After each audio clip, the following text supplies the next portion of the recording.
attention, please. Shalom. My name is daughter of Yisrayl Hawkins, and I want to serve you forever as a priestess starting very soon.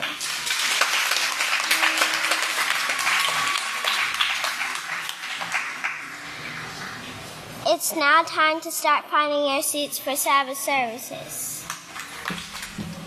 Shabbat Shalom, everyone. My name is daughter of Yisrayl Abel and Anaya, and I want to serve you forever as a priestess starting very soon.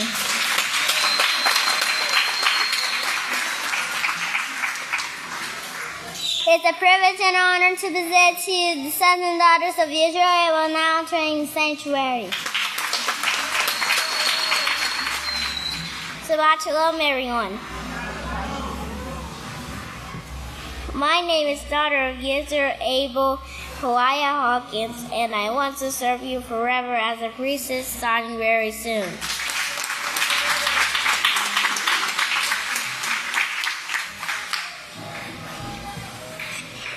It's now a privilege and honor to present to you the sons and daughters. It is a privilege and an honor to turn it over to one of the daughters of Yisrayl Hawkins.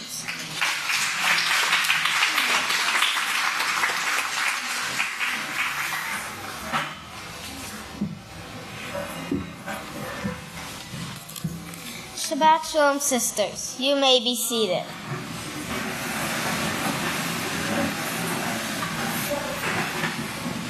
Today, I would like to speak about proving yourself worthy. First, I want to introduce to you something I worked hard for. I really wanted this doll. My mother told me I will have to be responsible and do all my chores, and the doll will be mine. Her name is Josephine.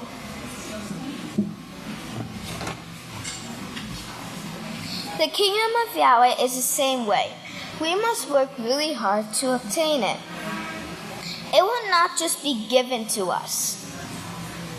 We must prove ourselves worthy to obtain a position in Yahweh's family. I looked up at www.google.com and defines prove as followers. And it says, prove to show oneself to be worthy or capable. When we are worthy, we possess qualities and abilities of being righteous or moral. How do we prove ourselves worthy? In Jacob 2, verse 14 and 17 to 18 says, if a man says he has faith but does not have works, the faith is not able to save him.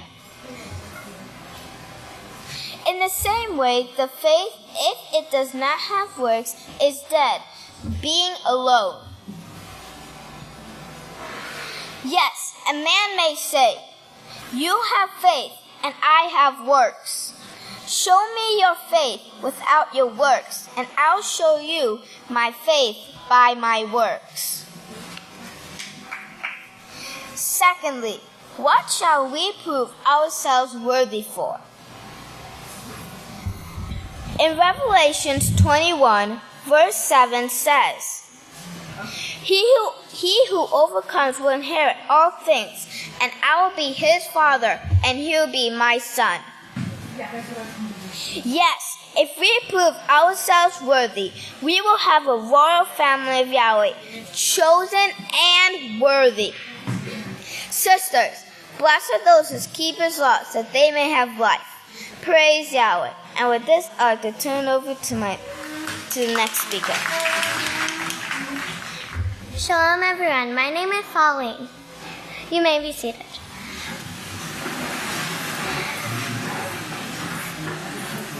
Shalom, everyone. My name is Pauline.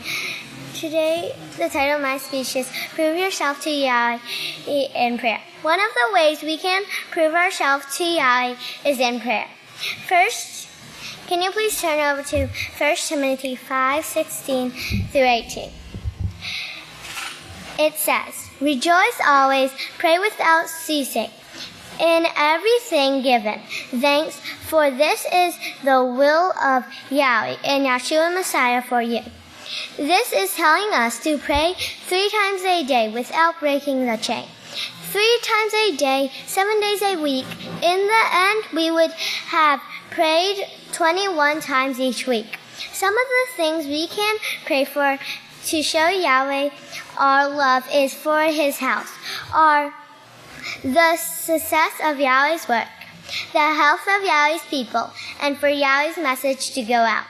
Always remember the earnest prayer of the righteous is effective. Yaakov 5:16. And it says, "Confess your sins one to another and pray for one another, so that you may be healed." The earnest prayer of a righteous man is effective, powerful. Now I'd like to turn over to the next speaker.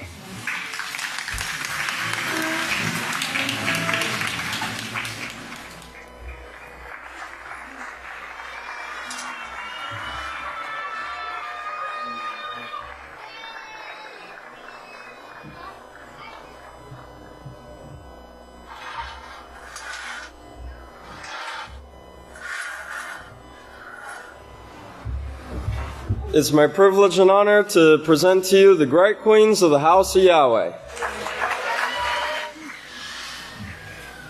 Shabbat Shalom, great saints of Yahweh. Shabbat Shalom, great saints of Yahweh. Please be seated. May the peace of Yahweh be with each and every one of us today, and also those who are joining us over the media. ¿Cómo estás? Ah, nice. Okay, I want you to rewind with me to last Sabbath. Rewind with me and stop where the Great One sent is just before he leaves the stage. Just before he disappears. Stop with me right there. Are you there? Nice. Just before he leaves the stage, he says, "You can't retrieve it." I hear somebody say, "Don't throw it away." Do you remember him ending his speech like that? Or something very near? Don't throw it away. You can't retrieve it. Do not throw away the great opportunity that great Father Yahweh is giving you. Each one of us. Do not throw it away. But if you really want it, not all of us really want it, but if you really, really, really want it, Yahweh says, "I'm going to have to put you through the fiery furnace to test and prove what he wants in you and through you." This is how the Great One describes it. What he wants in you and through you to prove it. But first, he's going to take you through that fiery furnace. The last time you had your great test, did anybody call you on the phone to say to you, "You know what? Hey, try to have a nice night's rest. Have a nice supper. Go to bed early because tomorrow you'll have a great test." Did anybody call you to tell you that, sisters? No. Tomorrow you just find out you're having a great test. True or false? And it hurts. And it burns. And it hurts. The pain. But when they're taking you to the fiery furnace, here's a song I think we should sing. I'll sing that song. I've been singing this song for a long time. And I said to the children, "Can you just write the words for me again?" And the children say, "The same song." I said, "But it's the song to the fiery furnace for the great test." It says, "I have accepted the pain that I must now go through. All the tests and the trials that I may prove to you that I don't want the world and its sins. This I pray. I want to be worthy and be just like Yahweh. Could you sing that song too? Is that the song you're singing? So that's the song. I think it works so well when we're being taken to the fire furnace. So don't throw it away. It's unretrievable. And with this, I'll turn over to our first great speaker. Praise Yahweh.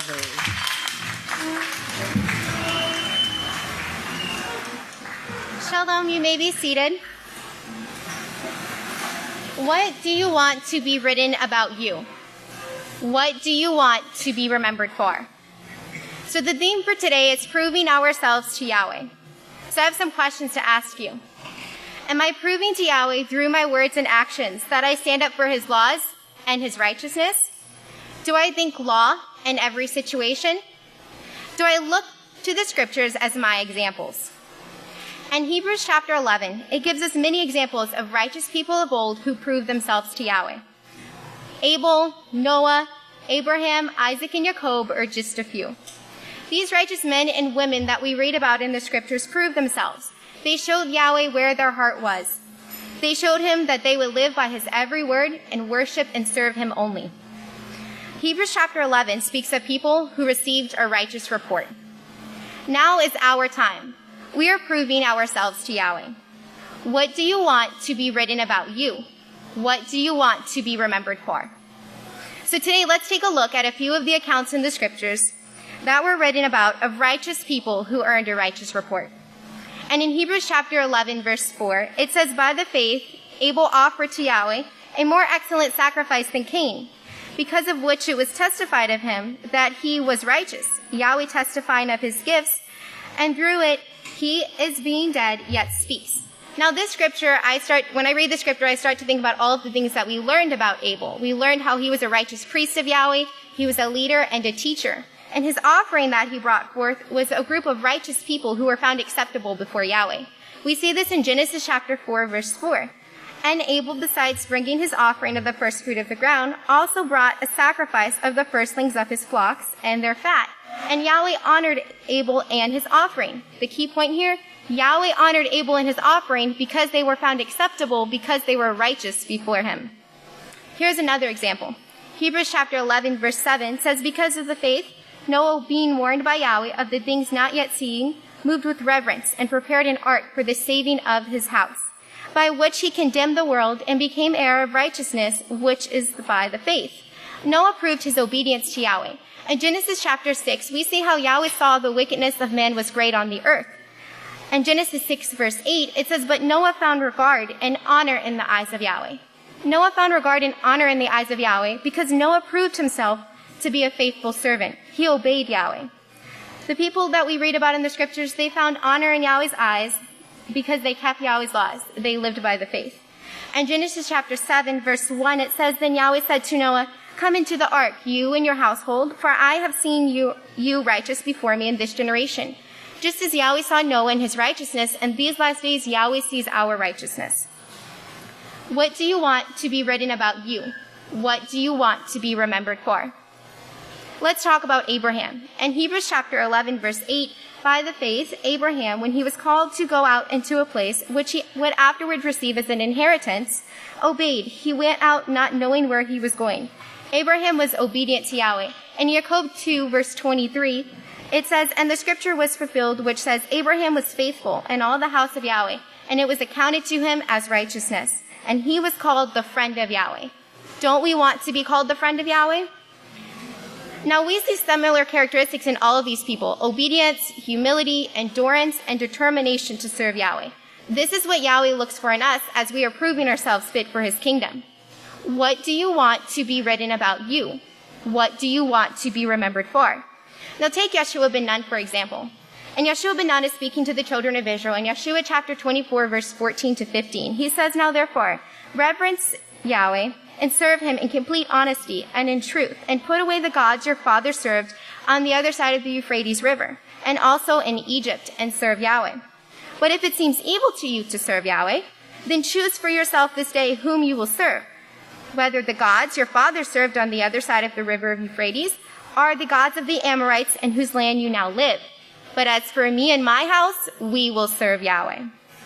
Now, this is a great example. We know that Yeshua ben Nun, he was trained in the laws of Yahweh. He was trained in righteousness from a young age. He worked under Moshe. He was a servant to the people. But he saw all of the God worship and the sin that was taking place around them. But he chose not to take part in it. He stayed and he served Yahweh. And because of this, he was able to lead Yahweh's people in righteousness for many years. Yeshua ben Nun proved himself to be a faithful servant, and Yahweh was with him. These people have a righteous report written about them because they didn't give up and they didn't quit. What do you want to be written about you? What do you want to be remembered for? And in Hebrews chapter 11, verse 32, it speaks of Samuel, and we know Samuel was a righteous priest, and as he grew up, Yahweh was with him, and he was able to lead the children of Israel in righteousness. Here's the last example. We have Pastor Yisrayl Hawkins, who is a man who stands strong for Yahweh. He stood up for the name of Yahweh, established the House of Yahweh, and changed his name to the name that Yahweh inspired him to, at a time when it wasn't fashionable to do so.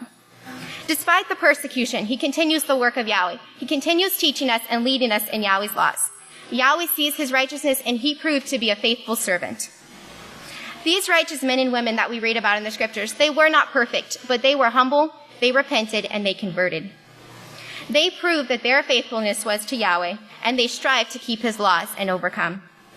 We can clearly see what was written about in the scriptures about these people. You may say, what were they remembered for? They were remembered for being a righteous priest of Yahweh, a friend of Yahweh, a man after Yahweh's own heart.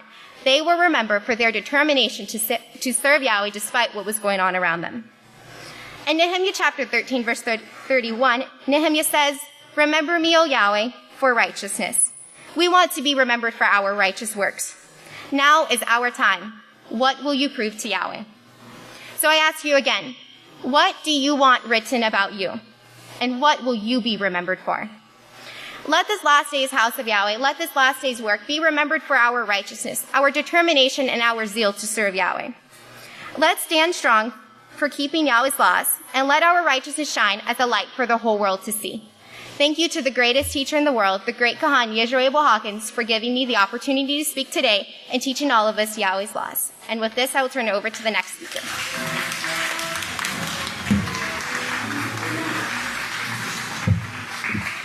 Shalom, everyone. You may be seated. May the peace of Yahweh be with each and every one of you. The title of my speech is Help Wanted. How many of you have ever filled out a job application? Okay, I see some hands. Now, did you realize that you filled out a job application when you came to the House of Yahweh? It may have been a long time since then, so I brought one with me. Do you remember now? We all agreed to the same things: keeping Yahweh's laws, paying our tithes, coming to the Sabbaths and feasts, and believing in the last day's witness, Yisrayl Hawkins. But Yahweh is going to see if we truly meant it when we made our vows upon baptism, or if it's just lip service. This isn't any old job we're applying for. It's to become like Yahweh and be a part of his family. We will restore all things back to their original form and guard and keep Yahweh's way forever. So, what qualities does Yahweh want to see in us so he know he can give us this permanent position in his kingdom? And another word for qualities is character traits. So let's look at a few. Self-control is a big one. In fact, it's the foundation for our moral training in Yahweh's 613 laws. Yahweh needs to know he can trust us to not yield to impulsive thoughts or actions, as the peaceful solution definition tells us. We have to prove to him that we will take care of his creation and not just go off and do whatever we want to do. As it says in Deuteronomy chapter 12, verse 8, on page 157. It says, "You must not at all do as we are doing here this day, every man doing whatever is right in his own eyes." Say you're given a task to do.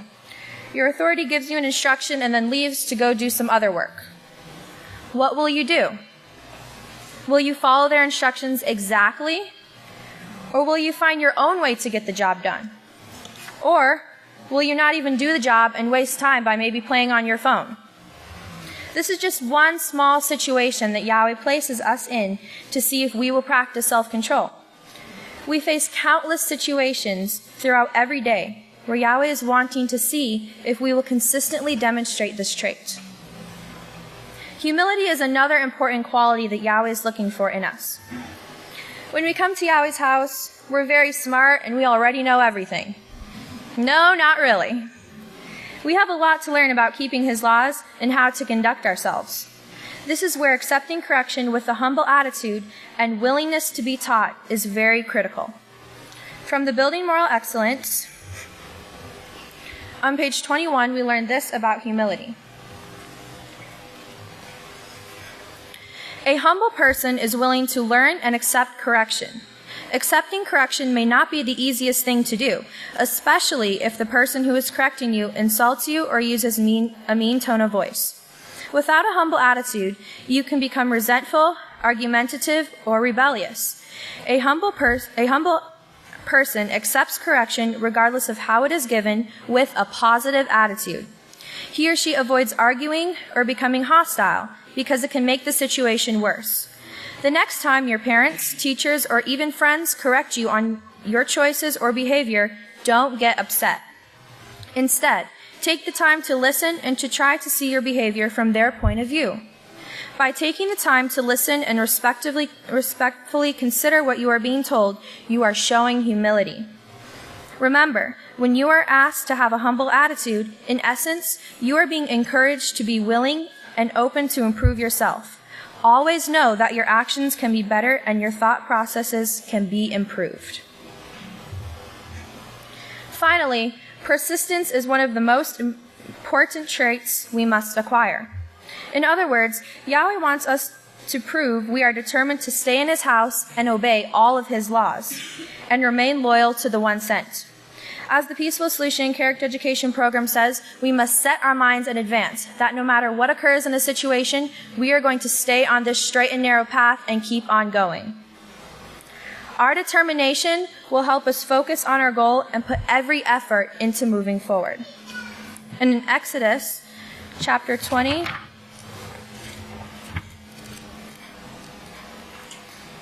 verse 20, it says, Moshe said to the people, "Do not fear, for Yahweh has come to test and prove you, so that the reverence of Yahweh will be with you, so you do not commit sin." Remember, it's not just about saying you will do it, it's about proving to Yahweh we can do it through our actions. It's also about practicing self-control and being made in the image and likeness of Yahweh, conforming to His way of living and working and humbling ourselves to the one sent, Yisrayl Hawkins. I have a quote here from the 7th book of Yisrael, part 2, chapter 27, verse 70 through 71. It says, "He said, you've got to believe in the prophecies. You've got to believe the one sent. If you don't, you're like a square peg in a round hole, and you'll soon be cast out, as Yahweh says. That's the reason the test came to begin with. And I told you, you were going to be tested, if you remember. I said, the pressure is on. I knew it from the scriptures, laughing. I would that you have listened to me, that one, and saw the scripture. They're all in Daniel. Not only in Daniel, it's here a little and there a little." So in closing, let's all remember, Yahweh has posted a help wanted sign. We filled out our job application at our baptism, but are we going to prove that we are qualified for this position that Yahweh wants to give us? The only way we can is by keeping our vows and remaining loyal to Yisrayl Hawkins. Now, if you all please stand, I'll turn it over to the next speaker.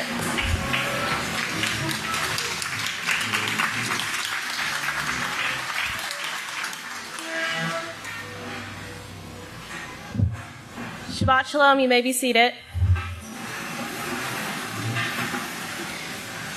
The title of my speech today is Our Treasure.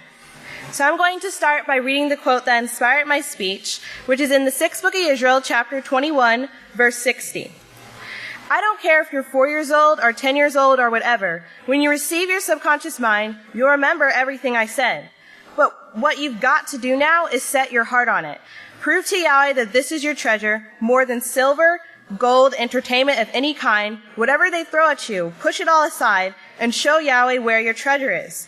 Learn it. You can make this your treasure if you'll just seek it. My purpose today is to show that we are only able to prove ourselves to Yahweh by making his way our treasure. In other words, it's our desire.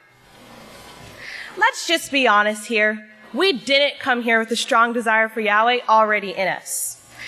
Even if you were born here, you still didn't have it. Even today, we may still be struggling to develop that true desire. And why is that? Because sin is stronger. The desire to sin is stronger, and the carnal mind is stronger. So if we don't develop and build on the desire to live Yahweh's way, we're easily going to be distracted and pulled by the many pulls of Satan and the influences of her and her gods. We'll lose focus, and then before you know it, you're gone, and you were never able to prove yourself because you didn't stay. Proverbs 7 verse 1 says, "My son, guard my words and treasure my laws within you." Yahweh's laws should be our treasure and desire, but how do we get to that point? So I'm going to go over 3 ways that we can make Yahweh's way our treasure. And the first way is to know the benefits of living Yahweh's way. We all know that sin leads to curses, but righteousness, which is the keeping of Yahweh's laws, leads to blessings. We must become aware of those blessings, and we can see them in our own individual lives. I'm going to give you an example. So let's say you came here and you were very sick, and you were hurting, and you were just sick. So once you started to learn about the dietary laws, you started to change your way of eating, you started to eat clean foods, you started to cleanse, and then you realized that you started to heal, you started to feel better. And so the benefit you received was health. When we focus on the blessings and begin to see how living Yahweh's way truly benefits our lives, we become motivated and we get the desire to keep on doing it. We'll treasure it because we want to continue receiving those blessings. Why focus on the hardships? There are so many bountiful blessings that come from keeping Yahweh's laws, and one of the biggest is protection. And many people think they still get that once they leave, and they don't. So the second thing is surround yourself with the right people. 1 Corinthians 15 verse 33 says, "Bad company corrupts righteous character." We should look to be in the company of people who are striving and working just as hard as you to come to perfection. We want to be around people who are going to encourage and build us up. We don't want to be around people who always have something negative to say. They always complain about everything, and they just would rather gossip or just slouch around rather than study or work. The right friends will help you stay on track. And if they see that you're starting to grow weary, you're starting to get lazy or tired, they're going to say, "Hey, come on, we can do this. Get back up." You're going to stay encouraged and motivated when you have positive friends who are pushing through with you. And the third step is to track your progress. I'm sure we all know the feeling of confessing the same thing over and over and over again. And you start to wonder, am I even getting better? It's time to start tracking your progress. Knowing how far you've come in your walk with Yahweh is always uplifting. If you pay attention, you'll realize you're not the same person you were 10 years ago, or 5, or even 1. It's uplifting to be able to see your progress and be able to say, "Wow, I overcame that. I am getting better." When we do this, we develop the zeal and encouragement to keep striving because we see we're progressing and we are being converted.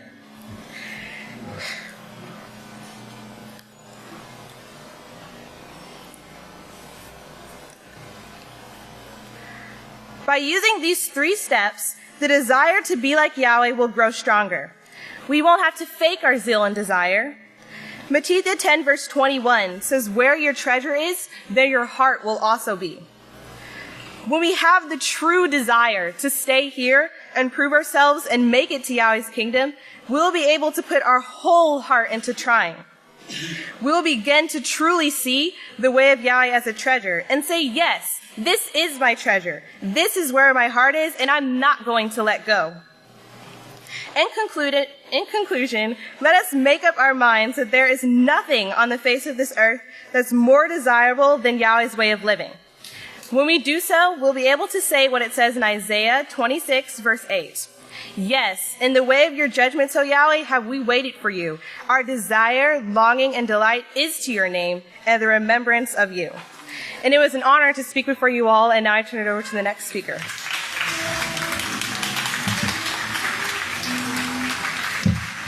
Shalom, everyone. You may be seated. The title of my speech today is The Struggle Within. Now, before I begin, may we please give a round of applause and a hand clap to the young adults and to all the teenagers who are still striving every day to prove themselves in the great House of Yahweh. Now, I have a question for y'all young adults and teenagers.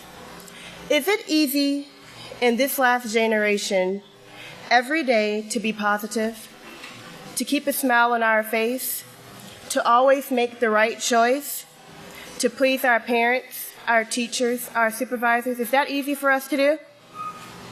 No, it's not. But we cannot allow the struggle within us that we face to hold us back from achieving our goal, which is to enter into the kingdom of Yahweh and to finish this next assignment. In order for us to achieve this goal, we must first humble ourselves. Focus on ourselves and examine what we need to change. Not nobody else, but what we need to change within us. What we need to improve.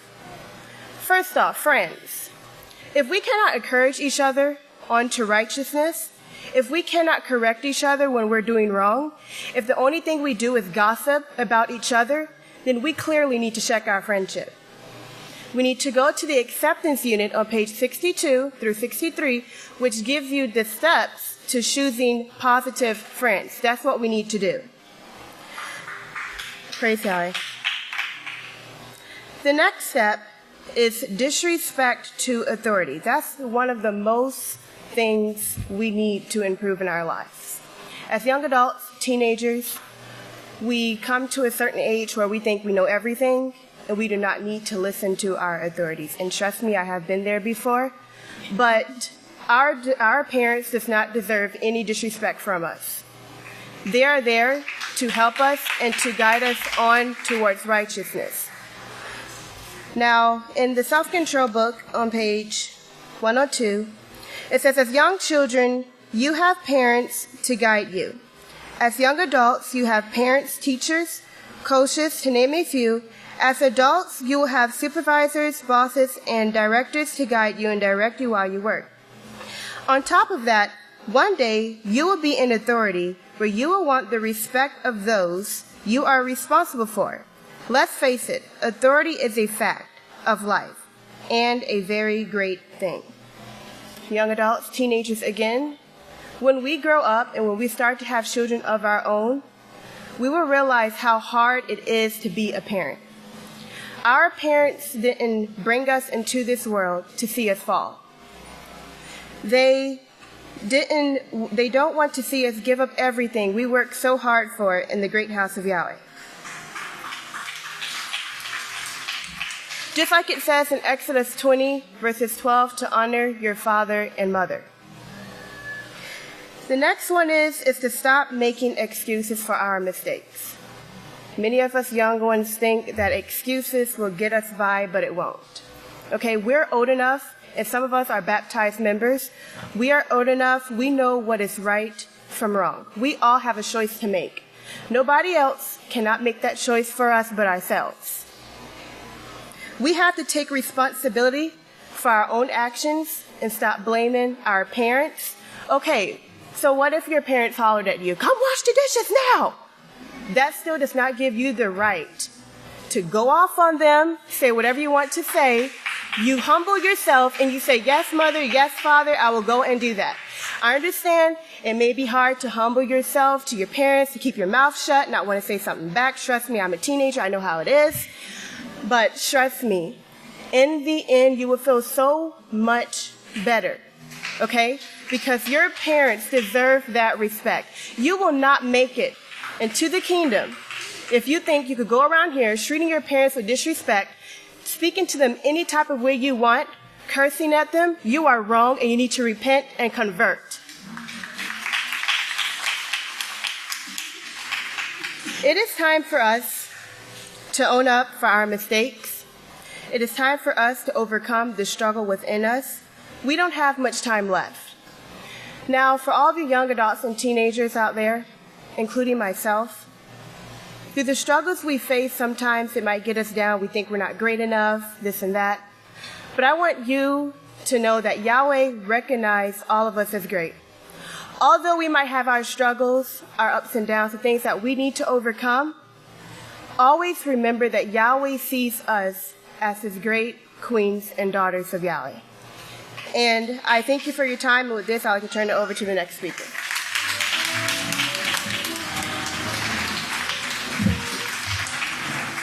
Shalom, everyone. You may be seated. My portion today is entitled Our Legacy, Called, Chosen, Faithful.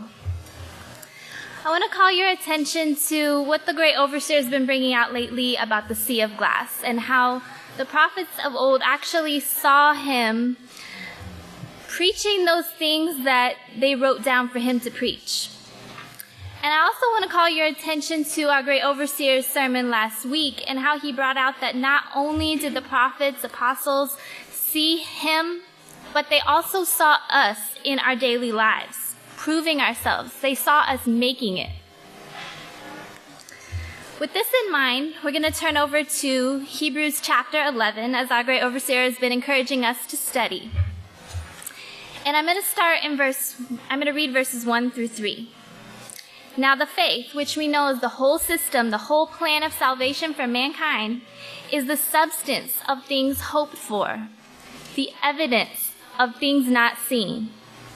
For by it, the men of old obtained a righteous report, a righteous legacy. Through this faith, we understand that the worlds were formed by the command of Yahweh, so that the things which are not in evidence are now seen coming to pass. We see a lot of things coming to pass right now, one of which is in Revelation chapter 17, verse 12. And it begins, and the 10 horns which you saw are 10 kings, which we see the 10 kings right now, working in real time with the Pope to bring about what we see in verse 14. These will make war with the Lamb, but the Lamb will overcome them. So that right there, that's the Lamb's legacy. The Lamb will overcome them, for he is the ruler of rulers and King of kings. And pay attention to what it says next. Those who are with him. That means you, me, all of us. Those who are with him are called, chosen, and faithful. What does it mean to be called, chosen, and faithful? We're called in Yachanan, chapter 6, verse 44. Our great high priest Yeshua says, no man, no woman, no child can come to me unless the Father who has sent me draws him. Right there, you can see that if we're here, we're not here by accident. We're not here of our own accord. We are here because Yahweh called us here. Continuing, and I will establish him as a priest at the last day. This can be our legacy. This is what we're called to achieve. Be a part of this priestly family. We're chosen. In 1 Kepha, chapter 2, verse 9, but you, put your name there. What is your name? Put it right there. You are a chosen generation, a royal priesthood, a holy nation, a peculiar people, that you would show forth the praises of him who has called you out of darkness into this marvelous light. Already this is our legacy. This is what the prophets saw us achieving. If we don't throw it away, if we make it. And I'm going to say when we make it, because the prophets did not see us failing. They didn't say the seventh era didn't make it. No, we are going to make it. And it's time that we get that in our mind. Yes, it's time that we get that in our mind, because one day people are going to read about our testimony, just as we read of all the testimonies in Hebrews chapter 11 and throughout the book of Yahweh. All these people, They looked forward to meeting us because Yahweh showed them us and what we're doing right now. They look forward to meeting us, but Yahweh said, close the book. It's not till the end. They are longing to meet us when they died, and now they are waiting on us. They're waiting on us to bring them back and bring them to perfection.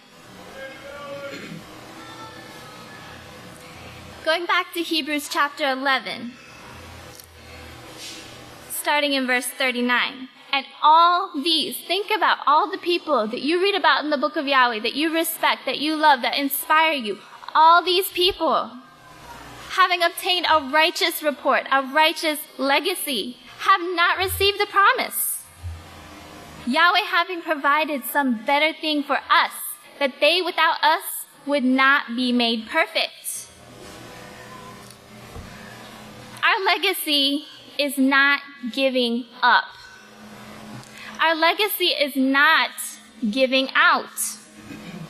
Our legacy is not giving in to temptations of the world. Our legacy is running this race with endurance, as it says in Hebrews chapter 12, verse 1, looking to Yeshua, the first, who is led and perfected by the faith. As it says in Revelation chapter 17, going back to verse 14, these 10 kings will make war with the Lamb. But the Lamb will overcome them, for he is the ruler of rulers and the King of kings, and those who are with him. Keep that in your mind. Those who are with him, you, me, every one of us, right here, right now, and those who are watching, those who are with him are called, chosen, faithful. Think about what that means. We're called, chosen, faithful. Called, chosen, faithful. This is our legacy. And now I'll turn it over to the next speaker.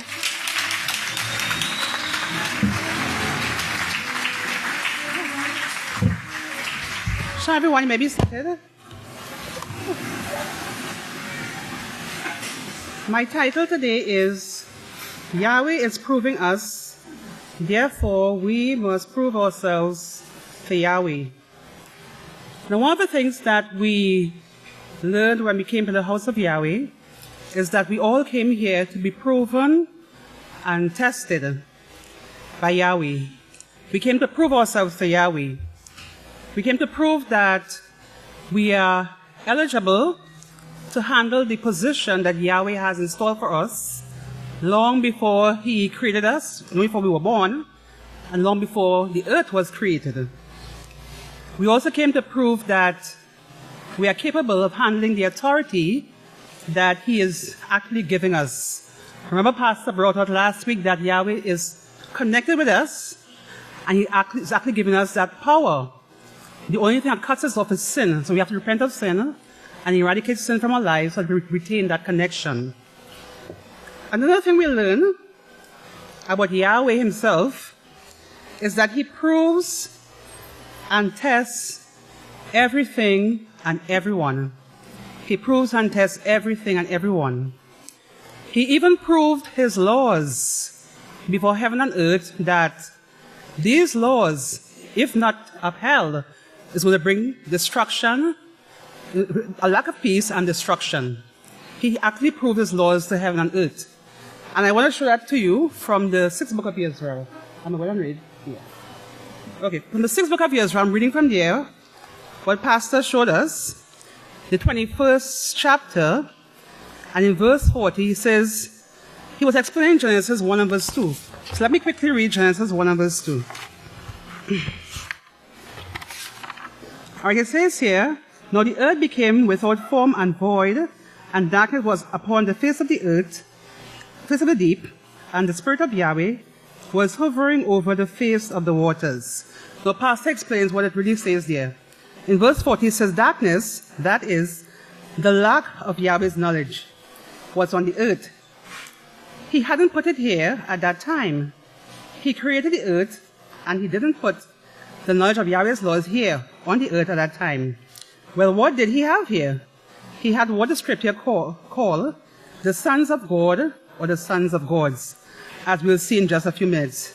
He allowed them to trespass on the earth. So he allowed the sons of Yahweh to be here, but he didn't put his laws there for them at that time because he had to prove something.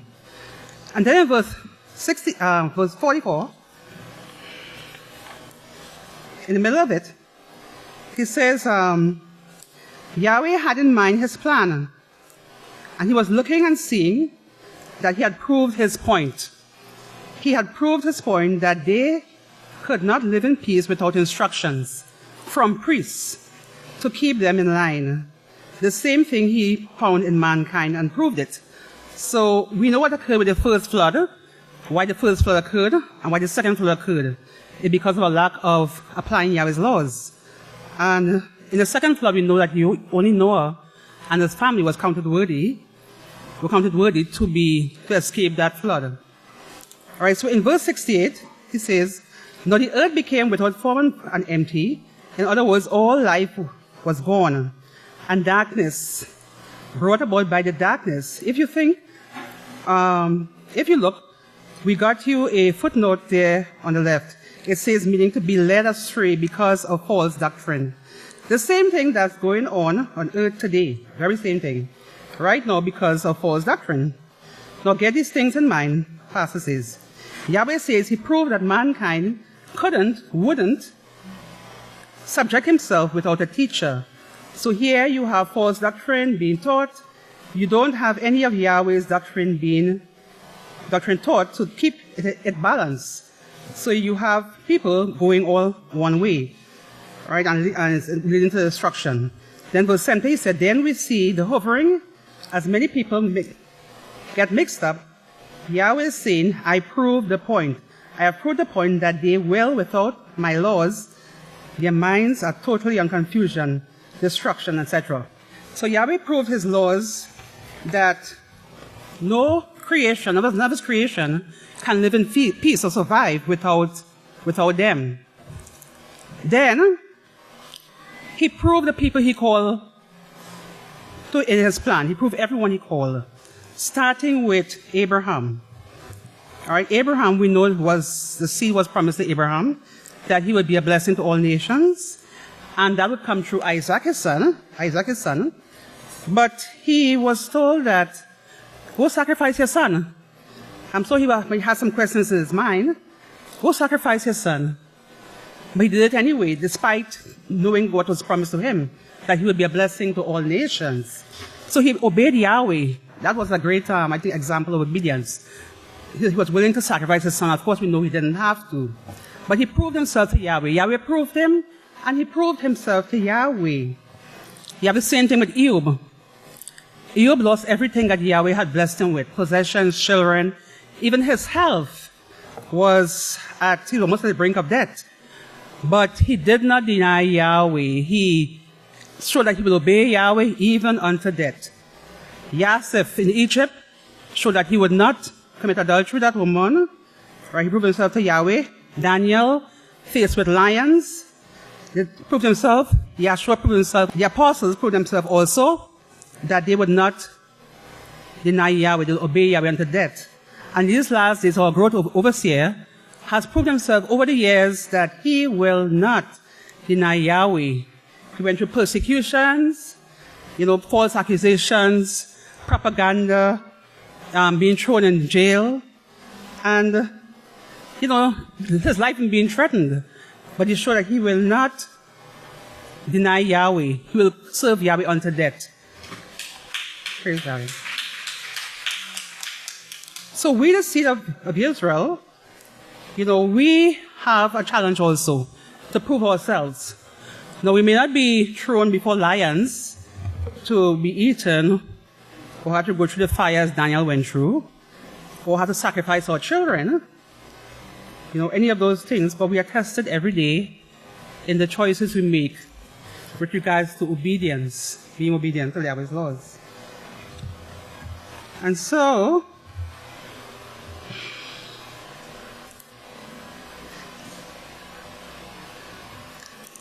the question I have is, can we humble and submit ourselves as a little child? Can we truly humble, obey, and submit ourselves as a little child to every one of Yahweh's laws? That's a big question. In Deuteronomy Sorry.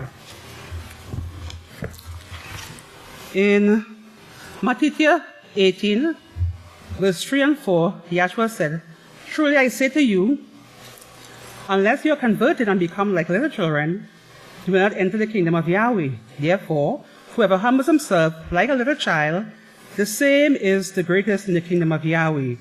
So the challenge for us is to become little children. And so we show that through our obedience, through obedience. Do we really know what obedience is? Sometimes we think we're obeying, but we're not really being obedient. I had that challenge myself for years. When I would be given an instruction, I was told to do A, B, C, D, and I would start off doing A, B, C, D, but then somewhere along the line, I would take out C, and just do A, B, D. And then a problem would occur. I'll be asked, well, what occurred? Why did you do C? I said, yeah, okay.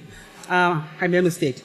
That occurred for a few years, until, and it didn't really dawn on me the idea of strict obedience, not deviating to the left or the right, until I myself had to supervise people and give them instructions. I said, do X, Y, Z, and so.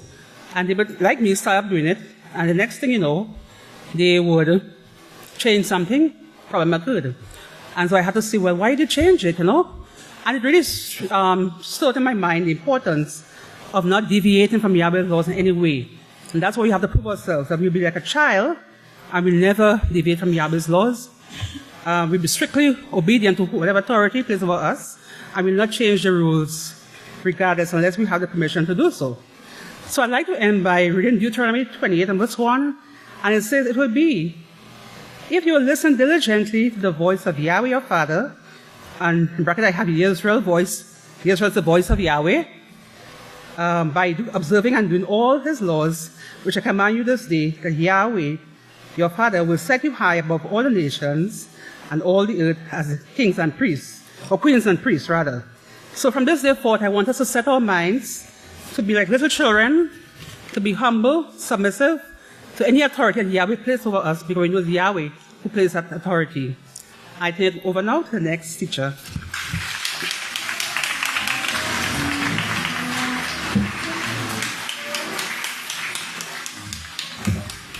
Shalom, everyone. You may be seated. The title of this speech is "Led to Abel in 1967. So where are we going with this? We're going to see that 1967, if you take the 1 plus the 9 plus the 6 plus the 7 is 23, which means father of gathering, meaning that, yes, the overseer was led to start the gathering in these last days. In the House of Yahweh Established booklet, page 11, it says another thing that occurred in 1967. In the year 1967 AY, Dr. Asher S. Kaufman began his work, which led to the discovery of the exact location of the House of Yahweh, the Second Temple, on Mount Zion. Now that's one thing that was going on there. In the next paragraph it says that same year, 1967 AY, I, Yisrayl Hawkins, was led to Abelin, Texas, where the House of Yahweh has now been established. So we see that in 1967, two things were occurring. We're going to focus on the anointed one's work at that point. So Yisrayl Hawkins was 33 years old when he was led to Abelin by Great Father Yahweh. Yeshua, when he was 33 years old, he ascended to heaven to sit at the right hand of Yahweh. So we see there's a correlation there. Now let's go to the gematria of 1967. In 1967, you have 1983, 1488, and 248. And so what occurred historically in the House of Yahweh in 1983? Let's go back to the House of Yahweh Established booklet on page 11.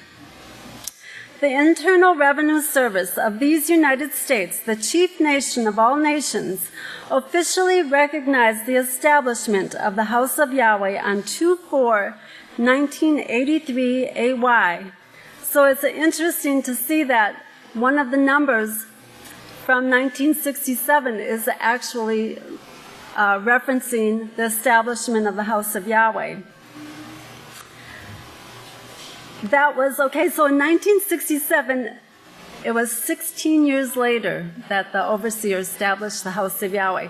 And if you remember, on Pentecost of 2017, we were given the 16th book of Israel. And the pastor, great overseer, he said, look up that number 16 to remember what it means. And what it meant was to rest content. So to me, it was like Yahweh saying, we're getting Yisrayl Hawkins here to the House of Yahweh in 1967. 16 years later, he's established the House of Yahweh, and Yahweh's telling him, now rest content in the House of Yahweh, doing the work of building the great House of Yahweh under the beholding of Yahshua. Now, the House of Yahweh, established in 1983 and recognized, was in fulfillment of Isaiah 2:2 and Micaiah 4:1, all according to prophecy. So, Pastor was 49 years old when the House of Yahweh was established. Now, I want you to consider the Jubilee year. Now, I'm not saying that 1983 was a Jubilee year. Don't go there. I'm saying that Pastor was 49 years old, and that Day of Atonement would have been a 50th year for him in his life. In Leviticus 25:9-10, it says, blow the trumpets on the 10th day of the 7th moon, the Day of Atonement. Consecrate the 50th year. Proclaim liberty throughout the land to all its inhabitants. It shall be a jubilee for you, and each of you shall return to his possession, and each of you shall return home to your family. Now, that could not have been possible unless the overseer had established the House of Yahweh in 1983. So looking at that, it's sort of a likening it to the Jubilee, where we also have an opportunity to return home. Now, also in the House of Yahweh established, page 22, Pastor wrote, yes, it was Yahweh himself who brought about the establishment of the House of Yahweh in these last days in the chief nation of all nations, due west of Mount Zion, in a place called Abelin, the root meaning being called together, and also year of Jubilee. I just thought that was fantastic how it all correlated together. Unger's Bible Dictionary says, the Jubilee is a representation of a time of refreshing. Acts 3:19, repent therefore, and this is what the scripture they picked out. Acts 3:19, repent therefore and be converted, that your sins may be blotted out, that the time of refreshing may come from the presence of Yahweh. So now let's go on to the Hebrew 1983 in the Gematria. It's a journey. Corresponds to walk, to go, to behave, to come, to save. Salvation, once again, is offered only through Yisrayl Hawkins in these last days. Is come to save. And you can write down Psalm 80, verse 2 for your notes. To walk with Yahweh. To walk, to come, to depart away, and to bring, to go, to be brought up. The number 1488 means to cut off from. Fleece, mown grass, to shear a flock, to shear as to cut off. Now let's go to page 17 of the House of Yahweh established, when it talks about the mown grass. That grass here is shown to be the courts of the House of Yahweh, the place of offering and a place to call together and to convoke. It's a prophesied place of gathering. So you see how 1967 meant gathering when you added those numbers up. Only Yahweh can put these words together. Now, 1983 in the Greek means to oversee, to beware, to look diligently, to take the oversight, to feed the flock of Yahweh, to have charge over, to take aim at, to regard and consider, to look on a mark implying mental consideration, of quick understanding in Isaiah 11. To peer about, a watcher, a mark on which to fix the eyes. To the idea of notableness, claiming clothing, raiment, a kind of shelter or covering. Clothing which covers. And in Isaiah 61:10 says it's the garment of salvation and a robe of righteousness. Now, when you go back and you looked at that other 1488, it says to cut off, to shear the flock. Well, what the overseer did for us is he cut off the filthiness that we were wearing, took that off of us, fed us, as the definition says there. He fed the flock so we could put on those robes of righteousness and holiness, and salvation would be offered to us. In the next number in the Greek, 248, to tread out grain.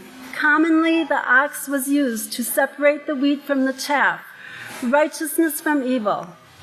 Now, I want to show you this here. I think a lot of you will remember this here called Hidden in a Name. Oh, it might be a little hard to see, but it says there that the wild ox is also known as the buffalo. So it is through the white buffalo in these last days that the separation of the wheat and the chaff is taking place. Now, let's go back to, can you take this here off right here? Go back to the last number, 1488. It means to be, I exist, I am, only used when emphatic.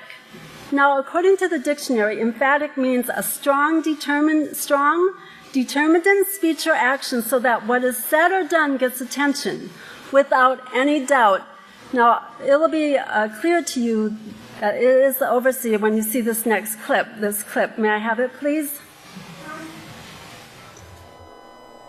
That firmament is alive and working, and the scientists that today that are working on it, they know that there's STDs in the air, in the firmament, that is destroying. Are you the prophet? Are you the prophet? Are you the prophet?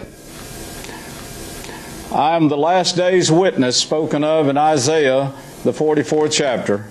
I'm frightened of you a little bit. I'm frightened of you a little bit. I'm frightened of you a little bit. And I think it's irresponsible for us to have you inside the television box right now.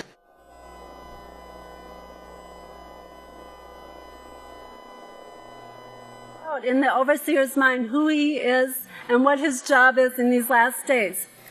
I thought originally that it said, I am Yahweh's last day's witness. So I put that in the gematria. And there it is. I am Yahweh's last day's witness. And you see his tag number 322 at the bottom? Proving he is Yahweh's last day's witness, along with all the prophecies spoken of him. One more thing I want to show you is how Yeshua more clearly fits in this picture in bringing honor to Yahweh. Okay, in the Strongs, the number for Yeshua is 3091.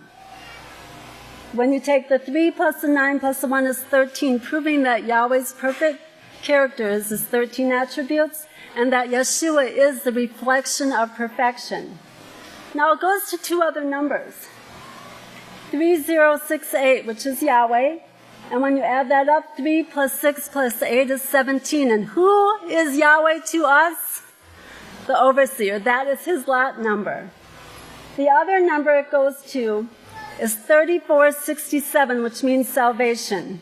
If you take that 34 and you put 19 before it, there you have Yisrayl Hawkins existing and bringing forth Yahweh's work in these last days, who, if you take the 67, brought forth 2 led to Abel to do the work in these last days.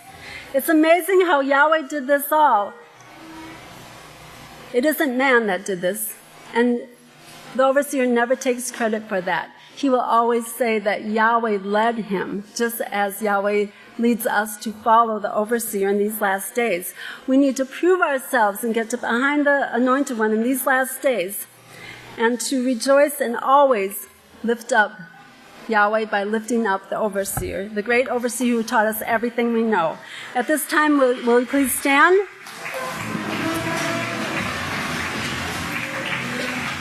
I have the opportunity to turn it over to a great, righteous daughter of Yahweh, Kona Yeminya. Shalom, family. You may all be seated.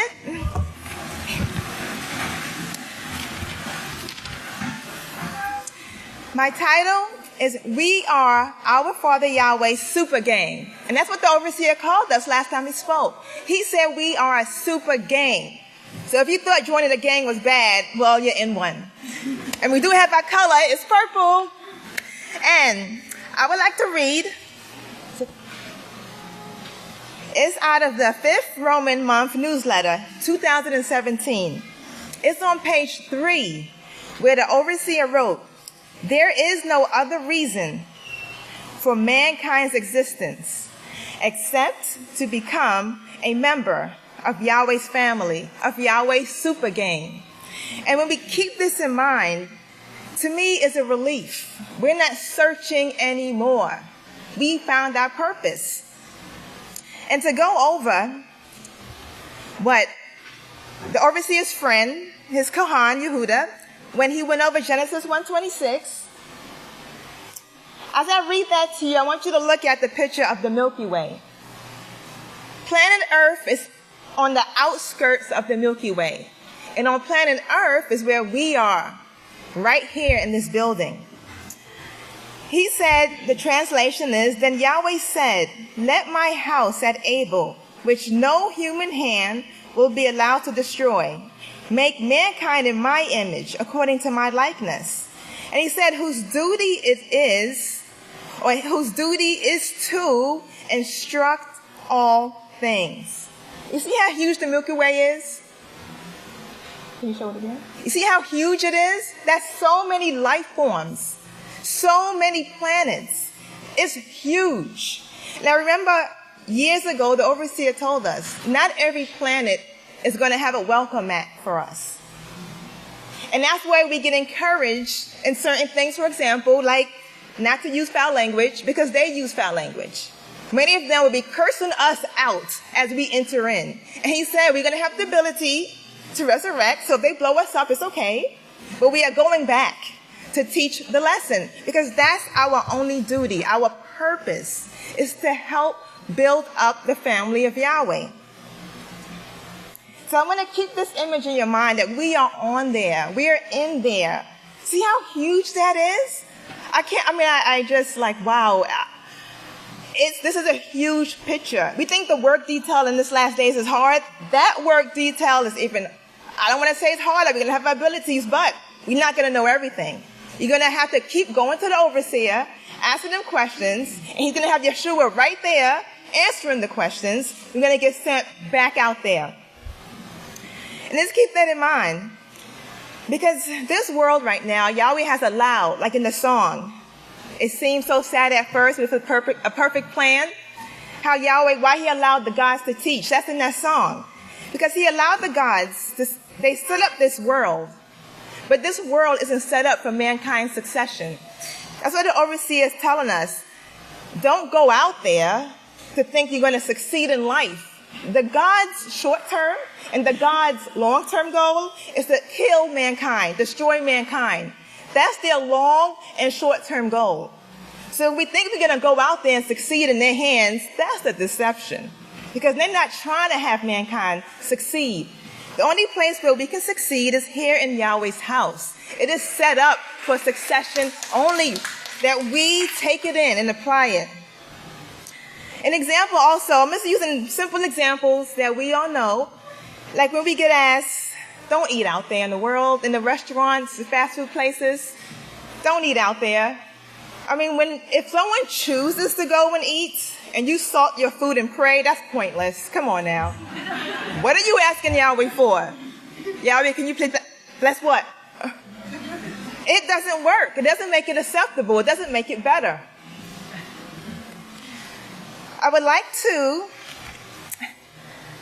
I didn't even give it to you right. This one here, I was trying to figure out what is GMK on the overseer's license plate. And I'm like, come on now, that has to mean something. I'm not saying this is it, but I just want to show it. Here it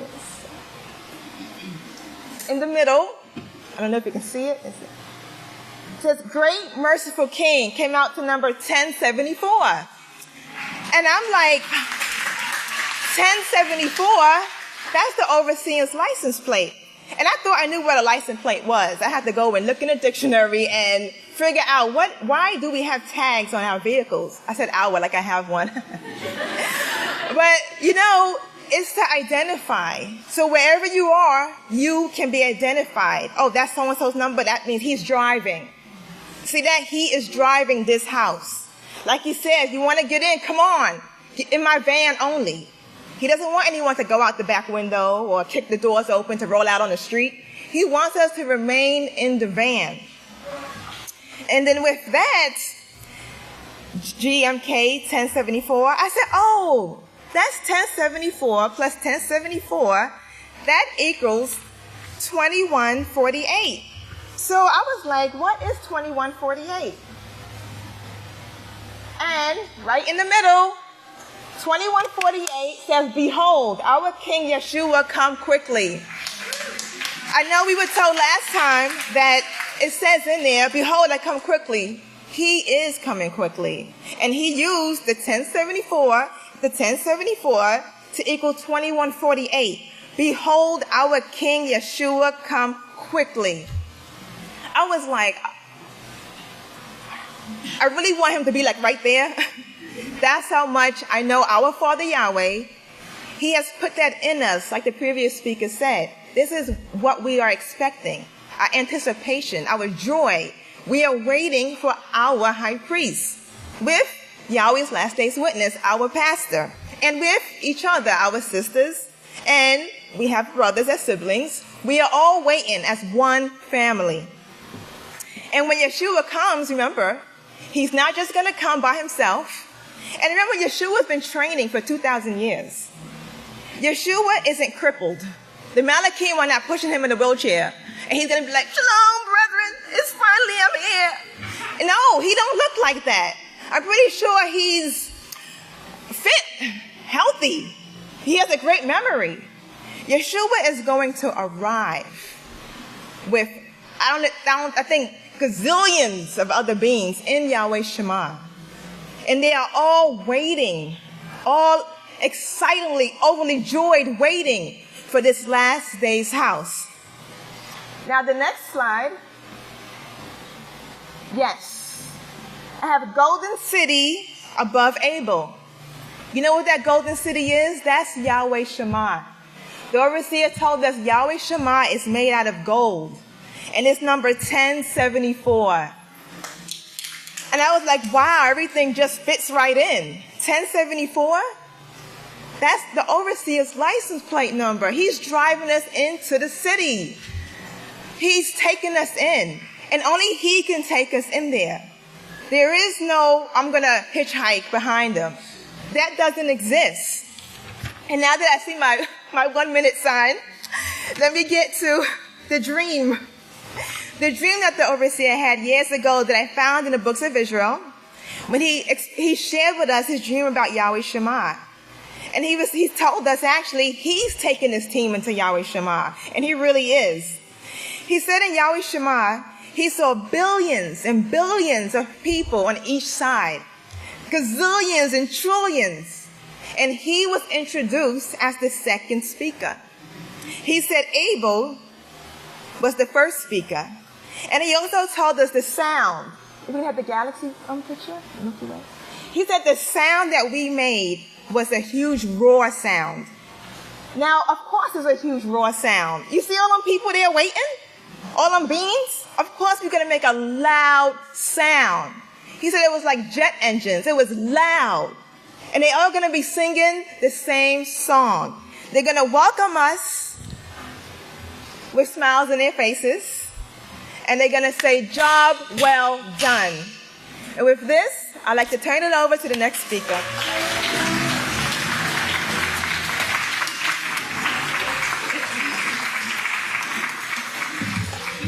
Shabbat Shalom, everyone. You may be seated. May the peace of Yahweh be with each and every one of you. Our sisters, first I'd like to begin by asking you one question. Name for me the one thing we all love besides the law, besides the house Yahweh, besides Yahweh. One thing we all love and have in common. Any ideas? We have a love for food, right? We love food.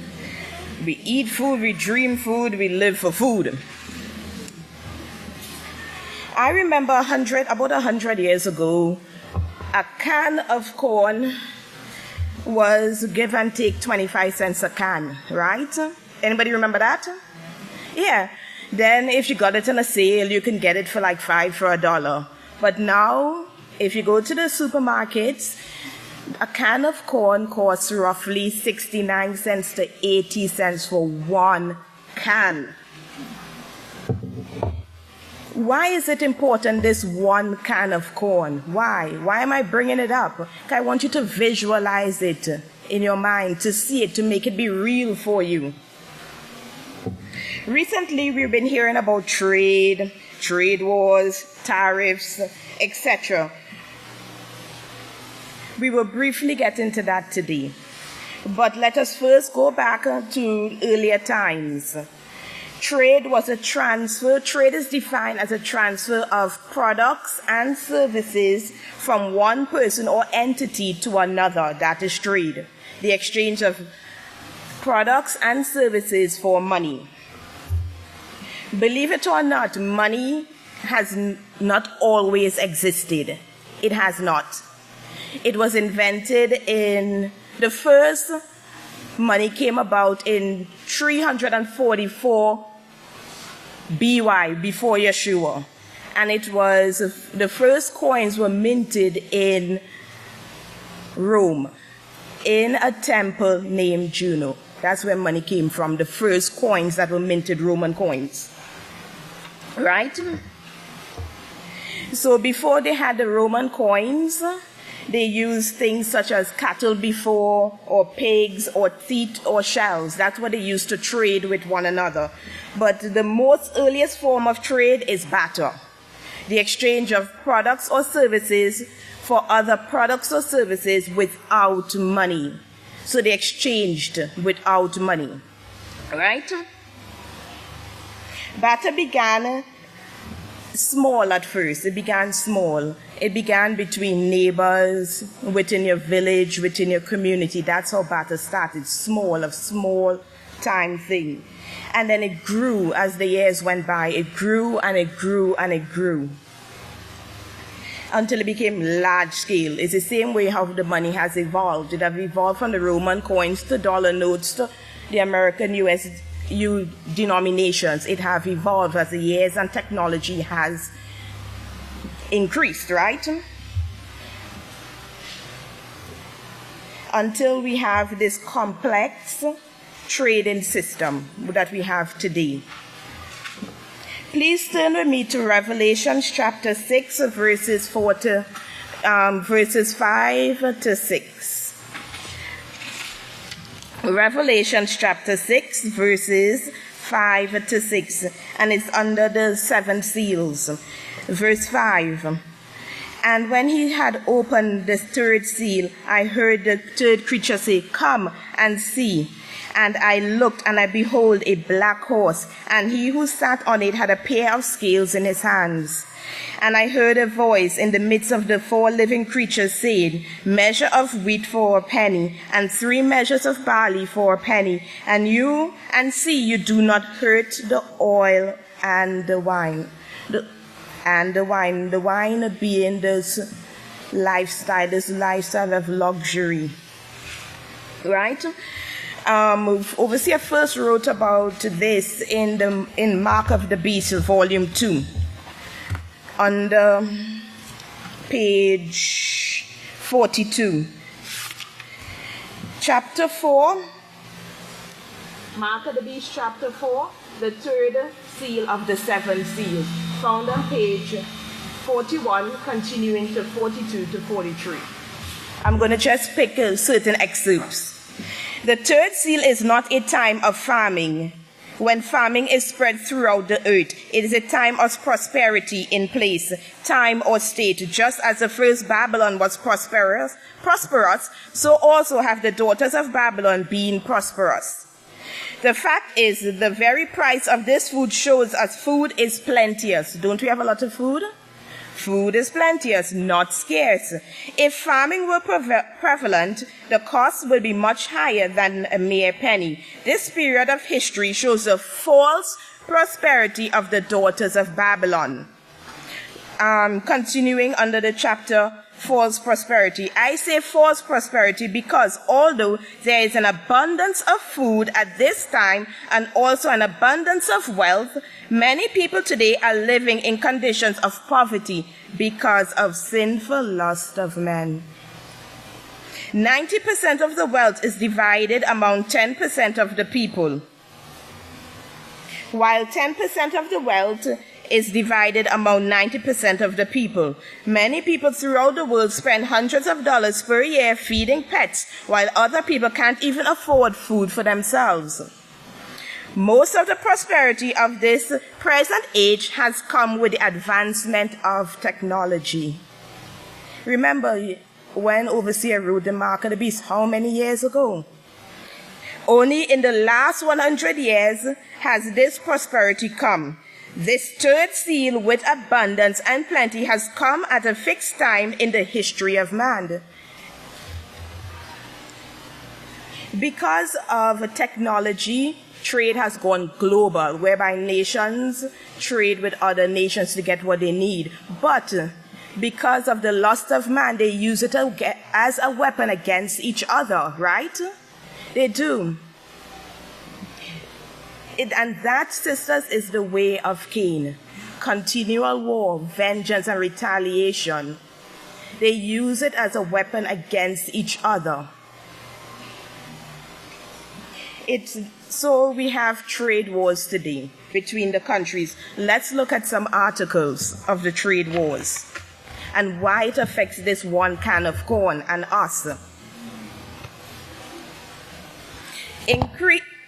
Increased threat of trade war is ramping up fears of full-blown recession. That's when you have a loss of jobs and the economy is weak.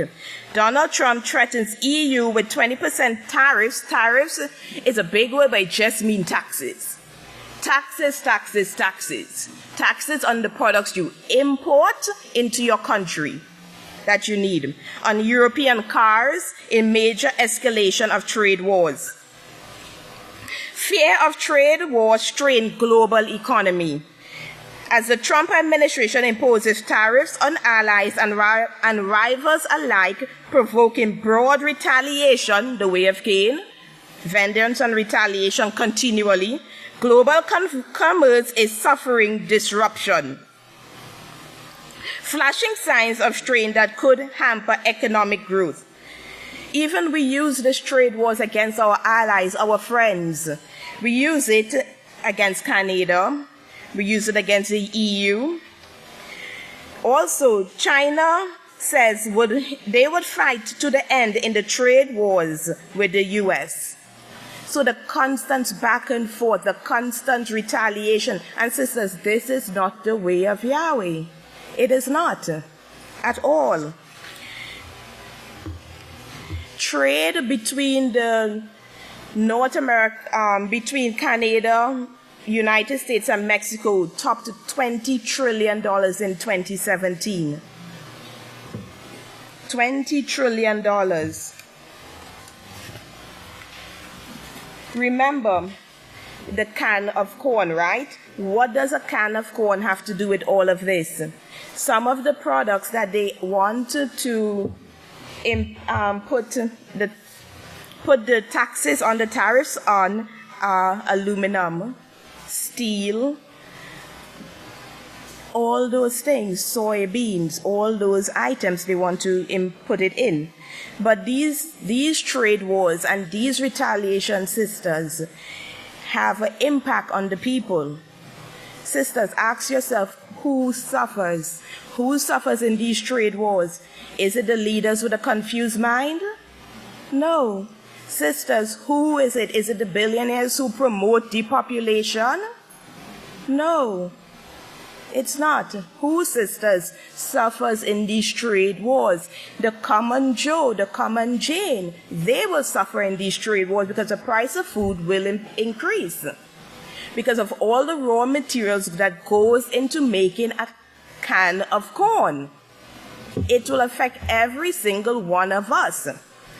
Impact. For now, customers are likely to pay for more for a chunk of the products, but it is not just individuals that feel the burn. Not only us, it is the companies are likely going to grapple with the escalate of effects beyond just rising prices, including potential layoff, that's where recession comes in, and sliced paychecks, unable to pay your bills.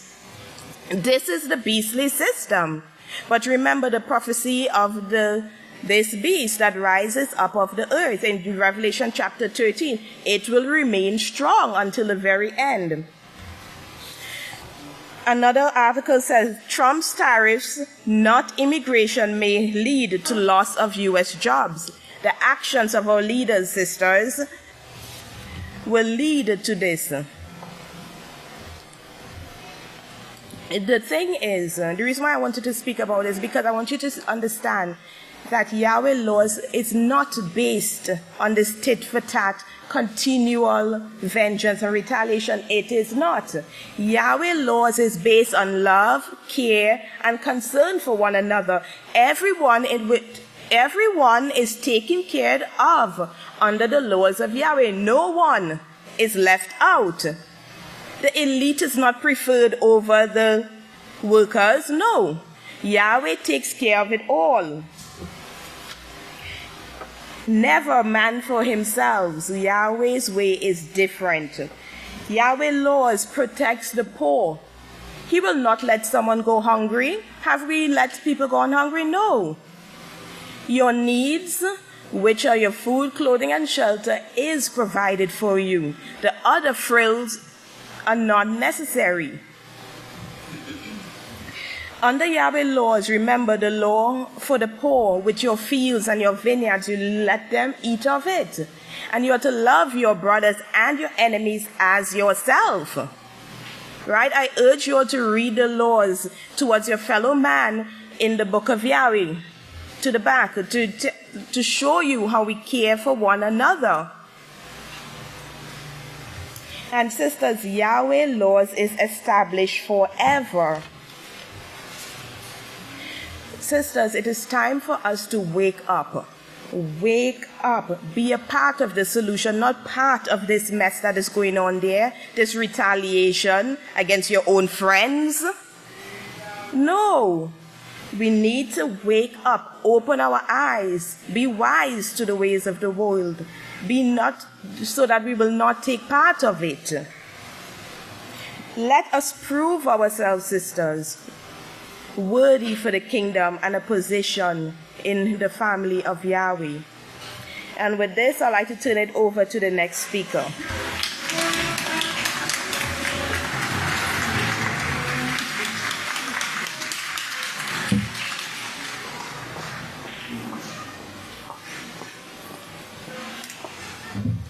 Welcome home, everyone who's joining us. I know we say during the feast, but I do like to say it on the Sabbath too. You may all be seated. Okay, I want to get right into it. I don't know if you've been watching your calendar, but I can show that on the screen. This is the calendar. This is Melchizedek's moon, the fourth moon. On the 15th day, it says, the name of Yahweh's work rediscovered. On 6/29/1973. That's a great anniversary. And today, we're going to do a lot of work on that quote right there. Now, honestly, when I saw that, I was questioning what in the world occurred in 1973. There were so many different things where the House of Yahweh was established and so forth, and Pastor came to Abelin, and I'm like, but really, seriously, I cannot remember. So thankfully, I have a sister who has a sister in the House of Yahweh who has a wonderful she calls it a museum. I call her the librarian because I check in and check out. But in the House of Yahweh publication called Amazing Discovery led to the most accurate and authentic translation of the Bible ever published. This is the House of Yahweh's publication. And it shows right here on page 2. I'm just going to show you quickly. If you see what's underlined, it gives the exact date. Okay?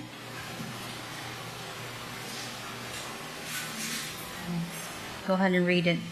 Fragments of the pottery were found in the Israelite sanctuary, which dated back to the days of King Solomon. Inscribed in Hebrew on one of these is referred to the House of Yahweh. This was reported in Jerusalem Post in the article titled Unearthing the Land, which appeared on June 29, 1973. And that's when they discovered this pottery that came from the King Solomon's temple. If you all remember this.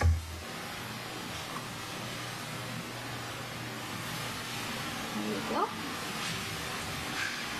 Pastor publishes this a lot because inscribed on there, it says, belonging to the house of Yahweh, holy to the priests.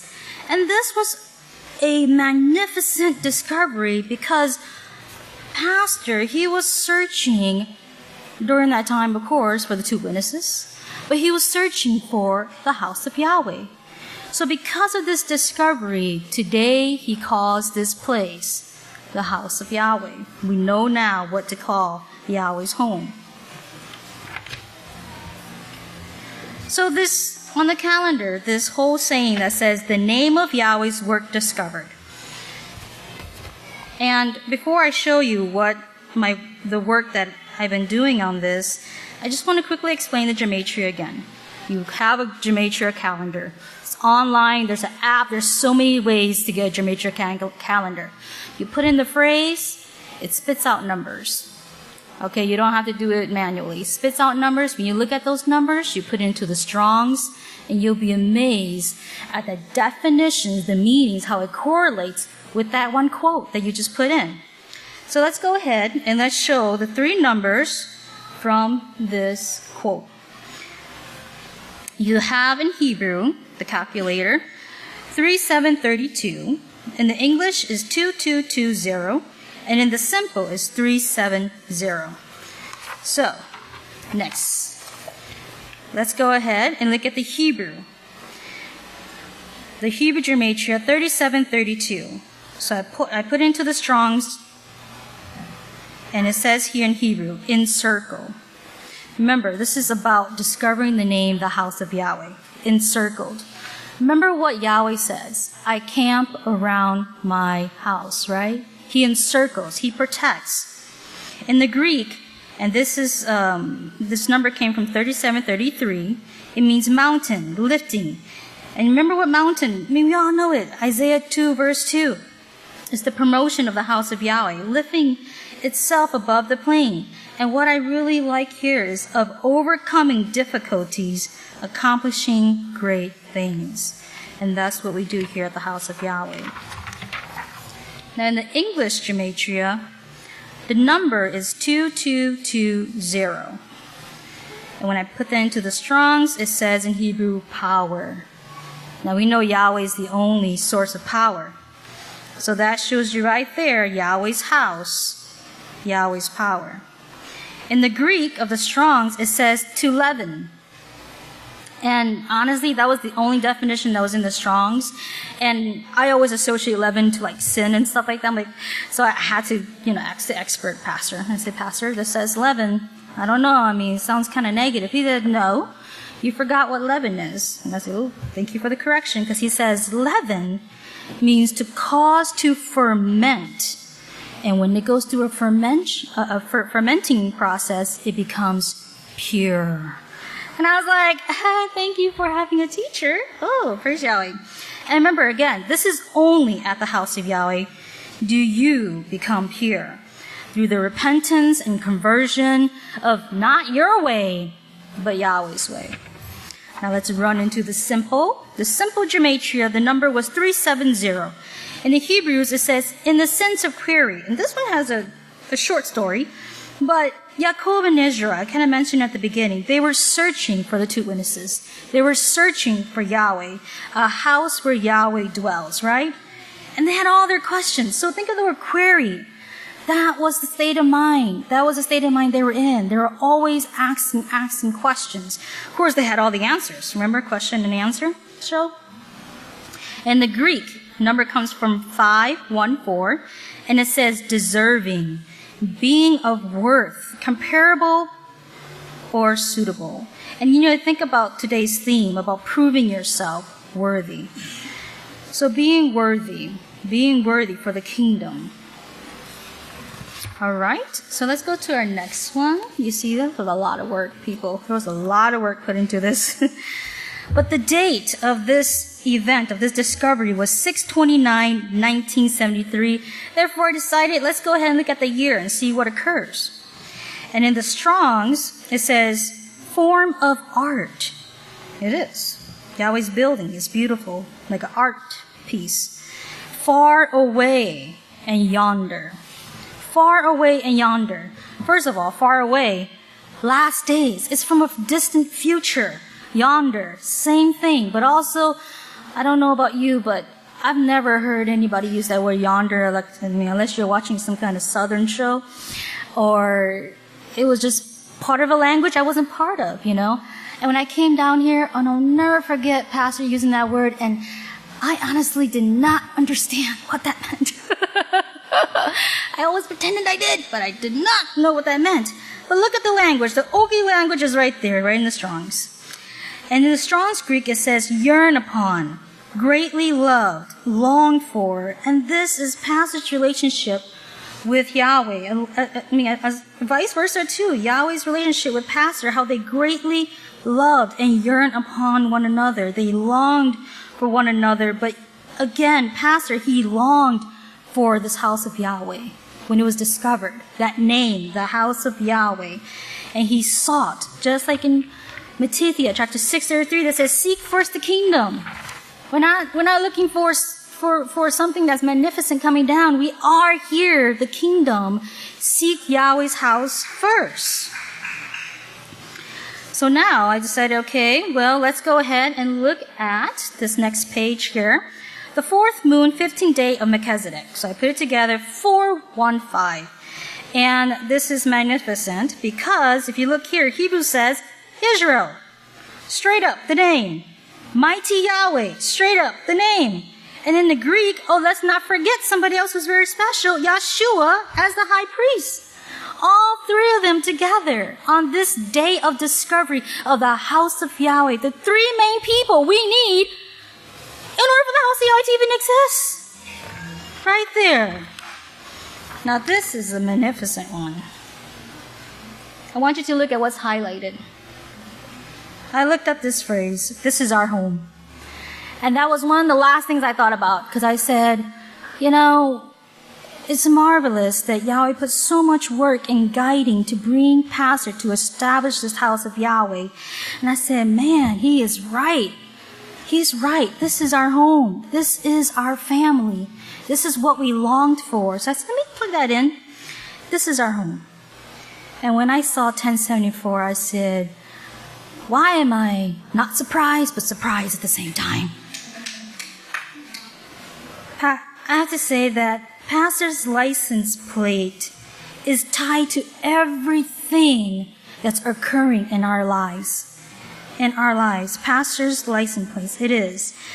And the reason why this is our home, which Pastor Yisrayl Hawkins works with Yeshua to establish in the last days, this is our home because remember in Genesis, salvation was cut off.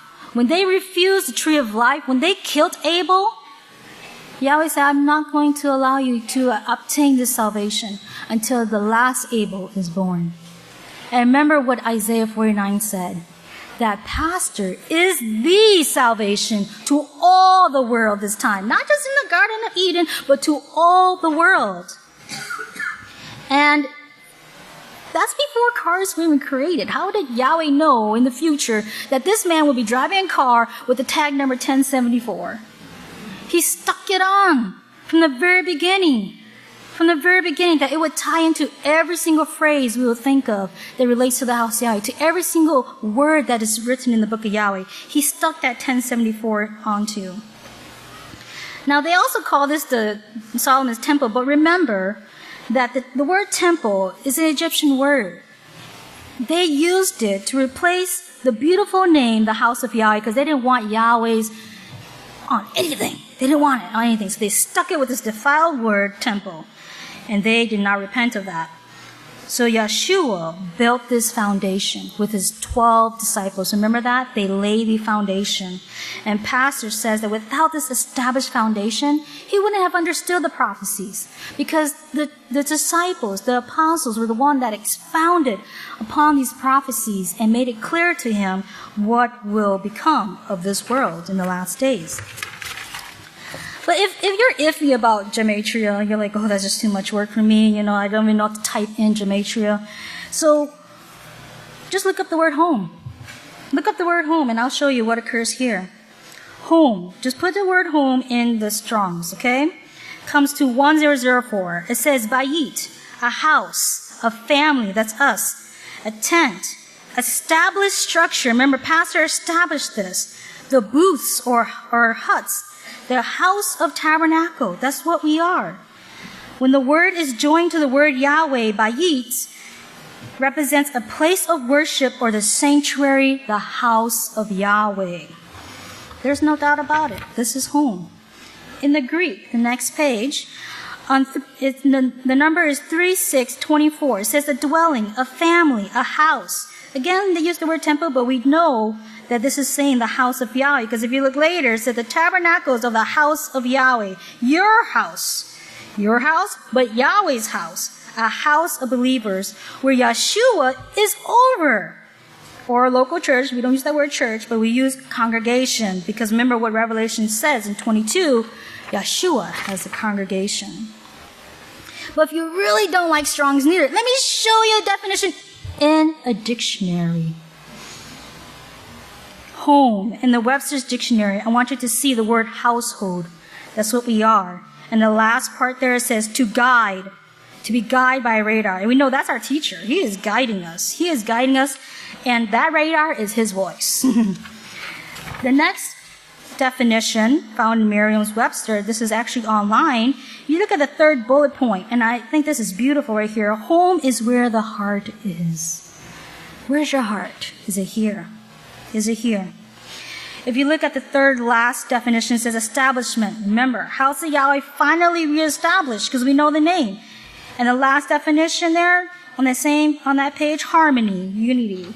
And this one is from the Webster's College Dictionary. It means homestead. Remember, the first homestead. Pastor's homestead was the first dedication to Yahweh's house, Yahweh's work. It means rest. Think about the Sabbath day. That's what we're learning, to rest. A place thought as home, the house of Yahweh. In this fourth definition, it says the members of a family as a unit. This was actually the third here is actually the fourth definition in the dictionary. And if you remember, the number 4 means fruits. We're Pastor's fruits, right? The works of his own. And the next definition is reaching its goal. We all have a goal. And it says forceful, to the point, a home truth, at its own school or facility. Yes, this is the college we're going to, the house of Yahweh. And of direction, to the place where it must ultimately go. We must ultimately go here. Isn't that true? We must ultimately come here, home at the house of Yahweh, the end point, to the center or heart of a matter, closely, directly, deeply, to impress something upon, to make something clear. I mean, all of that is occurring here at home. Home free, beyond the point of doubt, in approaching success or victory, to guide or be guided. Is that how you feel here at home? Because that is a place of home. It's when you're guided. It's when you have goals. that would never fail you. And I forgot to tell you my title of my speech, but this said, I named this, Just Not Any House. And the reason why is because this is Yahweh's home.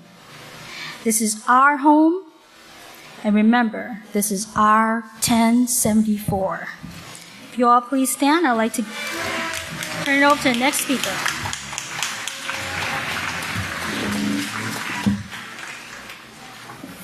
Shabbat Shalom again, great saints of Yahweh. Please be seated.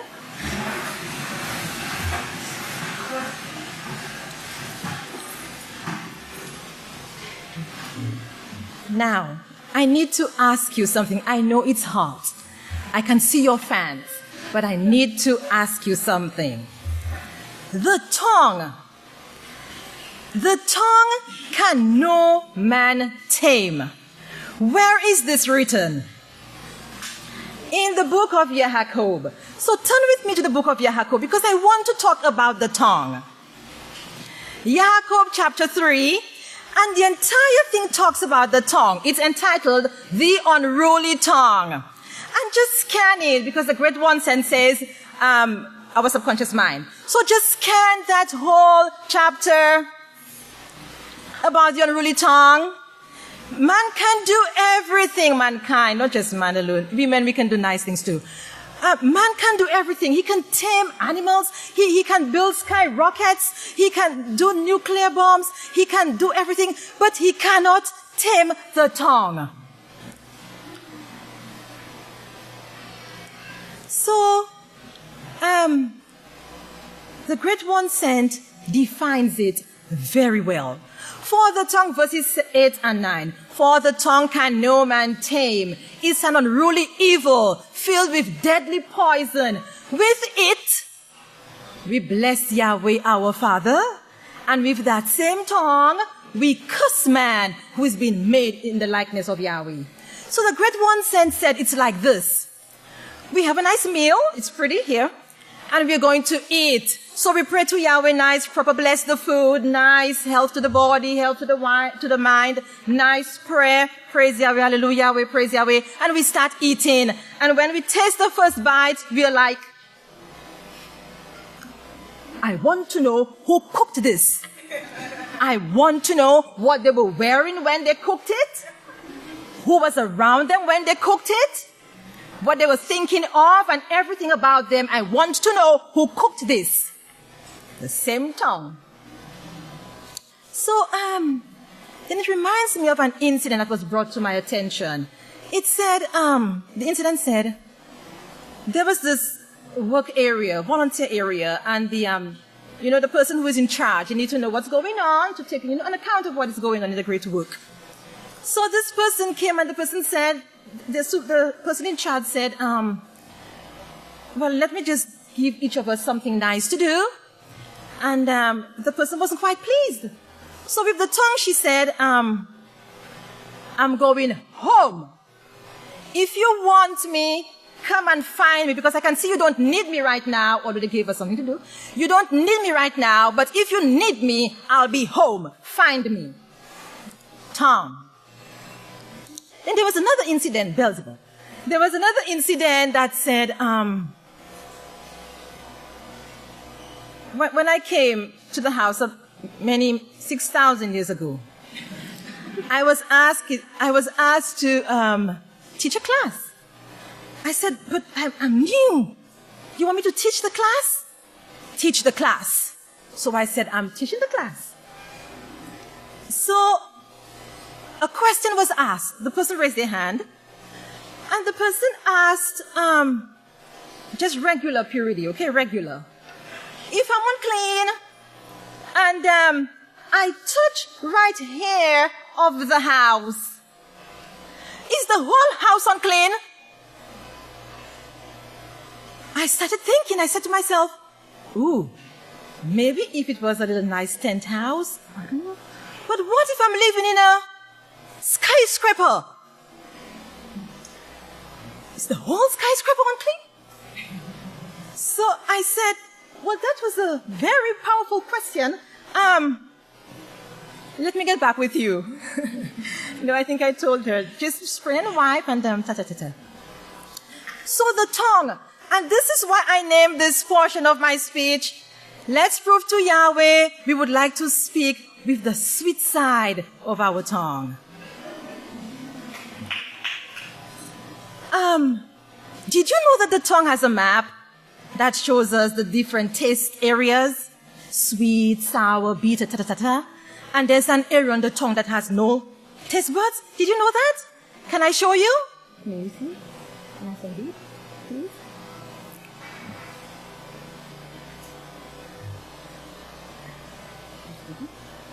So here you see the tongue, and you see the sweet right here. What part of your tongue is the sweet part? Right here, sweet. See the sweet right there? Then you have the salty over here, and the sour here and there, and the bitter over here, and the something. No taste. Over here. That's what they think. So, we want to prove to Yahweh who will try to speak always with the sweet part of the tongue. I tried it. But what I found is that, try it as we speak, try it. Yeah, try to say something at the very tip of your tongue. You tried it? Did you notice it kind of like sticks? You cannot talk. So I say, maybe that's a wise thing Yahweh did. Maybe He's giving us time to stop and think before we use the tongue to discourage, before we use the tongue to hurt others, before we use the tongue to break down, before we use the tongue to humiliate.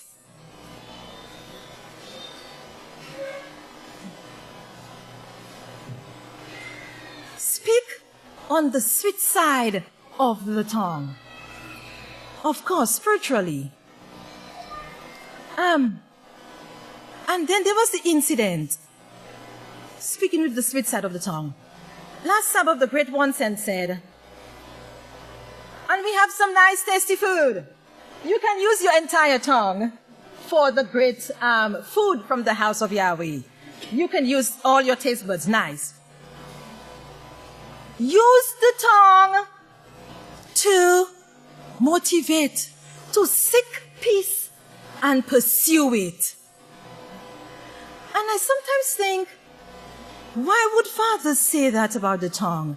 No man can tame it. And I think of where the tongue is housed. May I have the thingy, please? Thank you. Let me show you.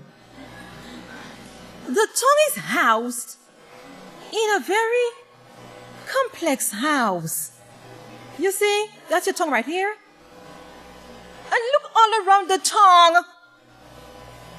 What you have. You think that's why the tongue can no man tame? It's an unruly evil filled with deadly poison, because it's always living in a kind of house here. But Yahweh is a perfect Father. He makes no mistakes. Do you agree with House of Yahweh? Yahweh makes no mistakes. And there is the parable. If your right hand offend you, what do you do with it? Yes.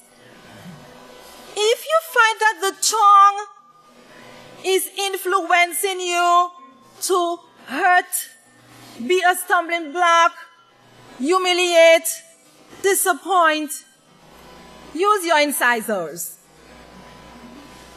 I just talk like the parable. We have some teeth called incisors from the word like scissors. It's true. That's what they said. Check it in the thingy. Incisors. It means to cut. So I did not say anything. I just said, if your left eye offend you, pluck it out. If you find your tongue is allowing you to hurt another sister in Father's house in any way whatsoever, use your incisors.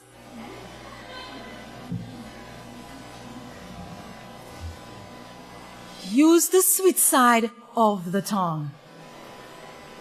Always find a way to encourage your sister. Pursue peace, seek peace, and pursue it. Pursue meaning to run behind your sister to form peace. Use the tongue to create and build up each other, not to break down. Speak on the sweet side. Can I see the sweet side? Speak on the sweet side of your tongue. Do you remember Balaam's donkey? Balaam's donkey spoke with the sweet side of its tongue. Balaam's donkey said to Balaam, do you remember the story? I mean the scenario? She said to donkeys, she said, Balaam, have I not carried all that load for you years and years? I carried all your boxes for you. I carried all your bags for you. I gave you a ride here and there. Far places you had to go. I was the one carrying you.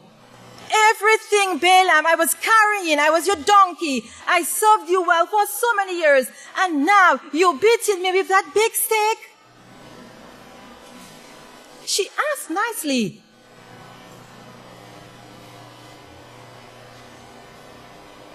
Use the sweet side of your tongue to work with your sisters.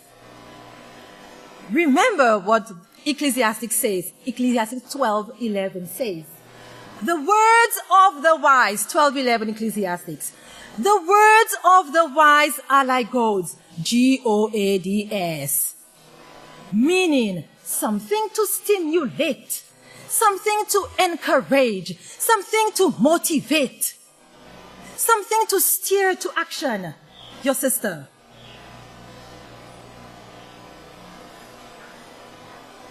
Prove to Yahweh that we will try, because the scripture says already how man cannot tame the tongue, but prove to Yahweh that we are willing to. Prove to Yahweh that we are willing to do it. Use the sweet side of the tongue to build up the house of Yahweh.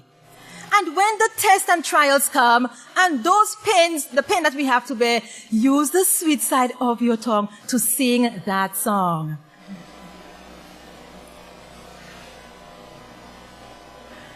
It was that same song. Can somebody get rid of the Beelzebub? It was, what did the pastor say about Beelzebub?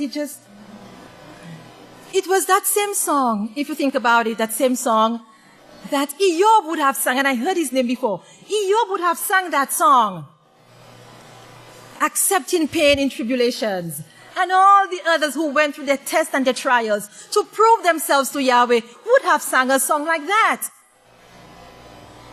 Sing a song that will build up, motivate in your hard times. Encourage yourself, encourage your sister.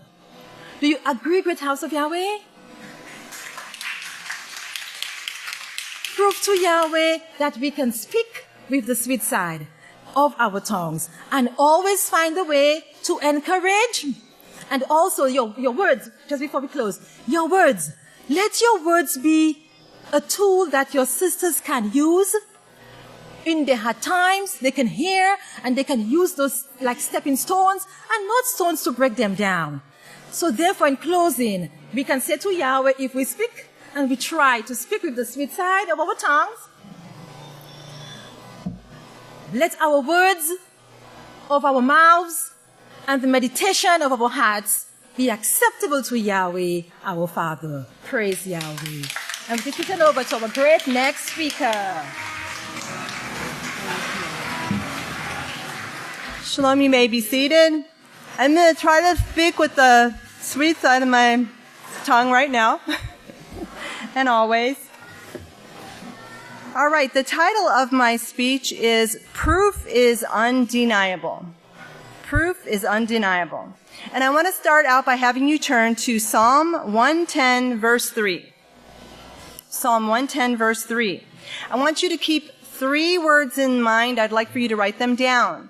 I'd like for you to continually meditate upon them And as we're going through our day-to-day grind, as the great head judge just said, let these words flow out of our mouths. Laws, obedience, and strength. Those three words, keep in mind. Laws, obedience, and strength.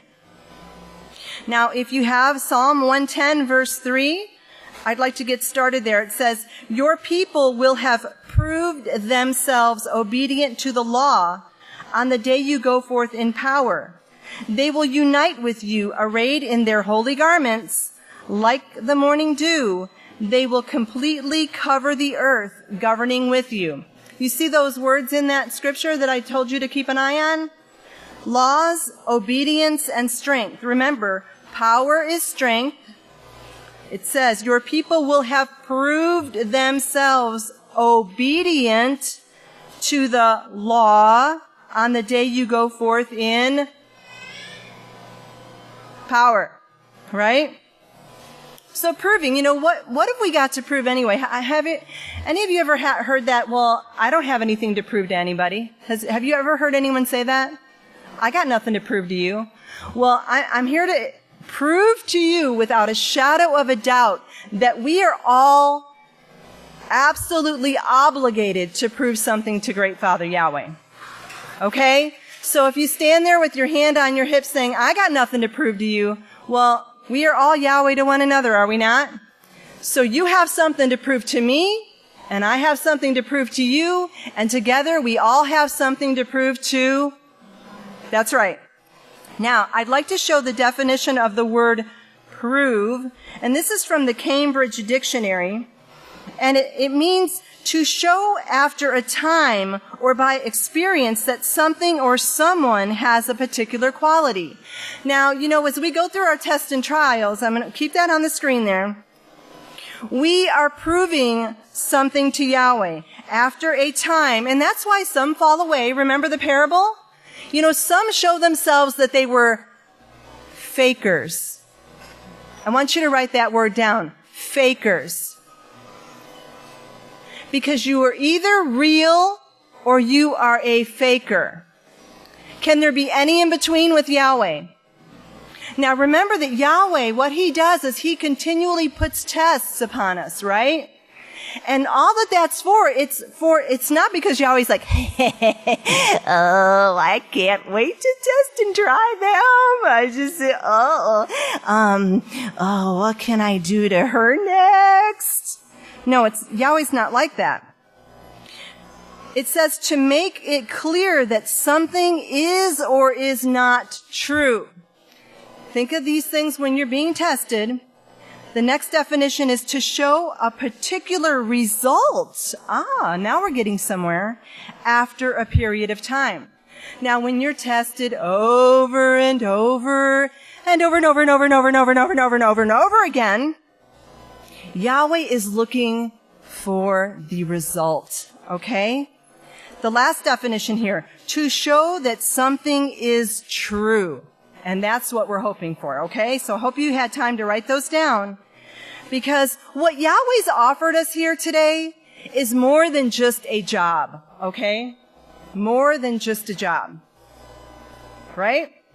You go out in the world and you apply for a job, and one of our speakers talked about that today. You go out in the world, you apply for this job, but what we're being offered is more than just a job. Can I get that through in your brain? This is more than just a job. You have to prove to Yahweh, you can take that off the screen now if you'd like.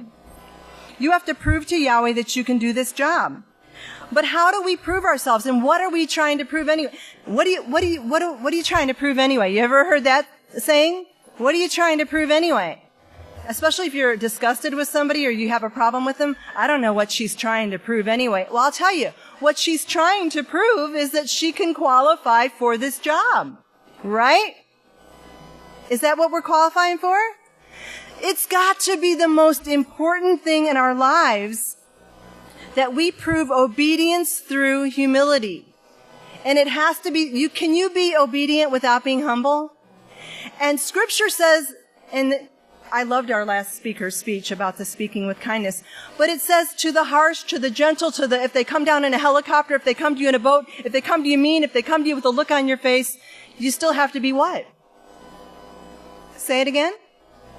Exactly. We should try to have that sweet attitude, but on the other end, we have no excuse of why not to be obedient. Now, we're told continually, seek the house, right? Seek the place, seek the house, seek the say priest, yes. Seek the what? King, seek the what? Kingdom, yes. So seek the house, seek the priest, seek the kingdom. But there's something else that I want you to add to what you're seeking today. Are you ready? I want to see some pens moving and some papers shaking. Okay? Turn to Zephaniah chapter 2. Zephaniah chapter 2, I'm going to read verse 3. Zephaniah chapter 2, verse 3. I'm going to put it on the screen for you. No, I'm not. I want you to read this. Seek Yahweh, all you meek of the earth, who have kept his commandments. Seek righteousness, seek humility. It may be that you will be hidden or protected in the day of Yahweh's judgment. That scripture right there tells us to seek 3 important things in our life. Does it not? It tells us to seek Yahweh. It tells us to seek righteousness, and it tells us to seek humility. You cross-reference queens, I want you to add that to your list of cross-references with your Matithia, with all your Deuteronomies, with everything. We have to seek humility, Yahweh, all of it. It's got to be in a package. Can you have some without the other? Can you seek the kingdom without the humility? No way. It's all got to be together. So now I want to see us to check out what Pastor taught in 2006.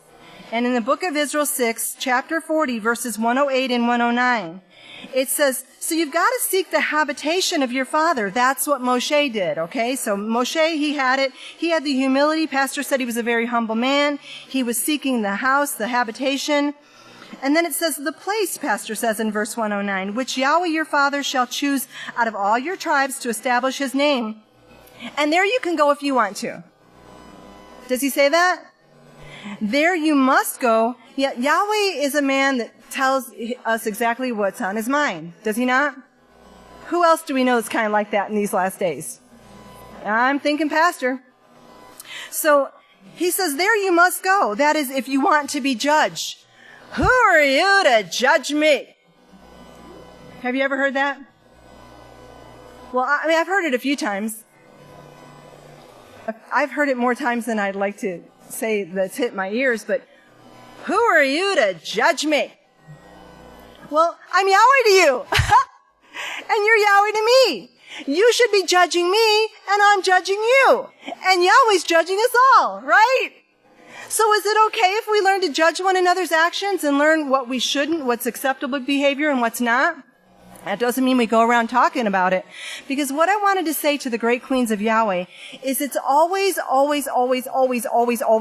something that I've noticed in my years here, is that when we're getting together with our friends and we're upset about something and we're talking about it, we don't notice that we're talking about it, but if somebody else is talking about us, then, well, they're talking about us. That's us that they're talking about, right? It's kind of like that, you know, that big pole, and you got these tweezers, and you're like trying to get the big telephone pole out of your eye with tweezers, but it can't be done. You got to grab hold of it with both hands because it's a big telephone pole, right? And we've got to get that speck out of our own eye. But sometimes the speck ain't such a speck at all. How many of you have ever realized that you got a big telephone pole? And raise your hand. I want you girls to be honest with me today. How many of you have ever noticed a fault in yourself and you saw it in everybody else and you were just like, I just don't know when they're going to overcome that. Oh my. I mean, Yahweh have mercy on her. Oh, I got one too. I have one too, right? And you've noticed it. And somebody told me the other day, you notice it in others when you're practicing it yourself because it's like right there.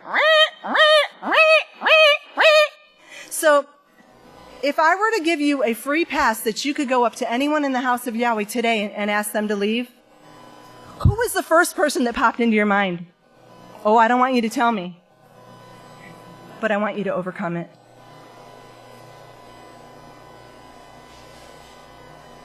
Okay?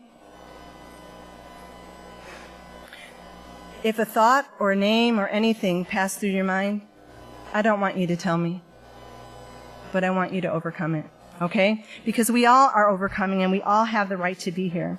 Now it says, come here for judgment. You come here to prove yourself to Yahweh. You come here to prove that you can follow these laws that Yahweh teaches you and that you won't be fighting back.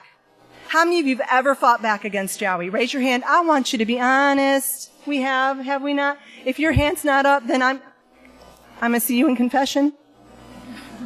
I want to see you in confession. Because we have fought against Yahweh. We have. We've all fought. Now I want you to look at the person next. Keep your hands up. Now look at the person next to you. She's got her hand up. Now go home and keep your hand up and go home and look in the mirror. Because you're still going to have your hand up. So I want you to be walking around like this all day. But then do this too. And praise Yahweh that Yahweh's showing us so that we can overcome it. Okay? Because I'm telling you, I could sit here all day long and I can go, well, you know, Shalavia, she's sitting in front of me. You know, if she would just overcome this and that and the other, it would make my job a lot easier and I could overcome faster, but oh, Shalavia, I'm sorry you sat there. You know, she comes to services, she speaks, she's got this hair flopping around in her face. Oh, Shalavia. She's my biggest test. In fact, I could be righteous if it weren't for Shalavia. In fact, if I fall away, I'm probably going to blame Shalavia. And I'm going to get everybody to try to fall away with me because of Shalavia. Now, I love Shalavia. No, I don't. I do. But if I have that in my mind, I don't. And Yahweh says, if you don't love your sister, then you are of the wicked one. So it's important. We're proving something every day, right? I gotta fly. Book of Israel, number 8, part 2, chapter 22, verse 3. But I want to get a thought in your mind. This is the one and only opportunity that you have, brethren, that you're going to have to prove yourself. To prove yourself in that the next few months, how you're going to react to things. Shalavia. How am I going to react to Shalavia? It's going to be 107 degrees on Sabbath, and there is going to be her hair with all the sweat, and she's going to be flinging it around. It's going to be hitting me in the face. Shalavia. The pressure that's going to be brought against the house, you won't get a second chance, Pastor says, to go back. It's unretrievable, right? You know what you need to do, and the reactions that make, or whether you are brave or strong, or whether you bend like a reed and shake like a reed, blowing in the wind, you won't be able to redo it or retrieve it. It's unretrievable. Okay? Now, I'm going to show you some math, okay? I am not a math teacher. I really hope I can get this right. I'm kind of scared. 2 plus 1 equals 2 fingers plus 1 finger equals. Okay, if I have 2 elephants and I add 1 giraffe, how many is that still? If I add Shalavia and Bithia and me, how many do I have? Still 3. No matter what, that equation's always going to be 3, right? It's proven. Okay, now I'm going to show you another equation. Y plus I equals question mark. What if I tell you the Y is you, and the I is every influence that's put in front of you every single day, in every test, in every situation? Now do you know what the question mark is? Let's show him, Yisrayl. It's your choices. It's what you're proving to Yahweh. You plus any influence, I have to prove to Yahweh, what am I going to be equal to? I'm equal to what I've proven when that influence is added to me. Or you, because it's Y. If I'm doing the equation, it's M plus I equals hopefully always the right choice, right? I mean, that's a peaceful solution character education basic, right? Okay, so each test that we're put through is proof to Yahweh of what we're going to do. Now, he's picking a kingdom. He's picking a kingdom that he's going to be able to say, go here and tell them this. Now, you're going to be obedient, right? You're always going to, what you equal is always going to be what Yahweh's going to know you're going to do. Well, let's get together and try and change it. Well, I know he said this, but really, he's getting he's 80 something years old anyway. So, we could you don't have to do it exactly like that. You can still be obedient and do this, right? Can you? Right. We're going to be sent, Pastor said we're going to be sent to planets. And it's so funny that I had this in my speech, but the planets are going to be blowing us up. And I told somebody the other day when I got sent to do something that I had to swallow really hard. My throat actually expanded out to here. And I said, are you going to be there one day to resurrect me? Because I know I'm probably going to end up getting, dead. I didn't know another way to say it. And I thought, well, I want to do that though, because I want to prove to Yahweh that no matter what he asks me to do, no matter what I'm asked to do, no matter how I'm asked to do it, that I could stand there in front of him and say, I was obedient to every single thing that you said, even if it wasn't the popular thing to do. Okay? Now, I know what we've often said, and Pastor said, it's not a popularity contest to be in the house of Yahweh. And we love each and every one, but it's got to be our choices. Yahweh has to know that every single time that he gives us something to do, we are going to consistently and always do the same thing. And then, if we prove that to him, he can welcome us into his kingdom. Now, my head said, if you speak overtime and you don't get this in, so, I got a Book of Israel, number 11, part 2, chapter 7, verse 46. I'm going to get it in. That's your job, Pastor says. Your future job. You're going to bring it about, and you're going to try those people like Yahweh's trying you right now. One day Shalom is going to be the one trying the people, even though she's being tried right this very second, literally. And if they say that they want Yahweh's way, you're going to give them a test. You ready for that? Because the same test that Yahweh's giving you, you're going to be giving someone.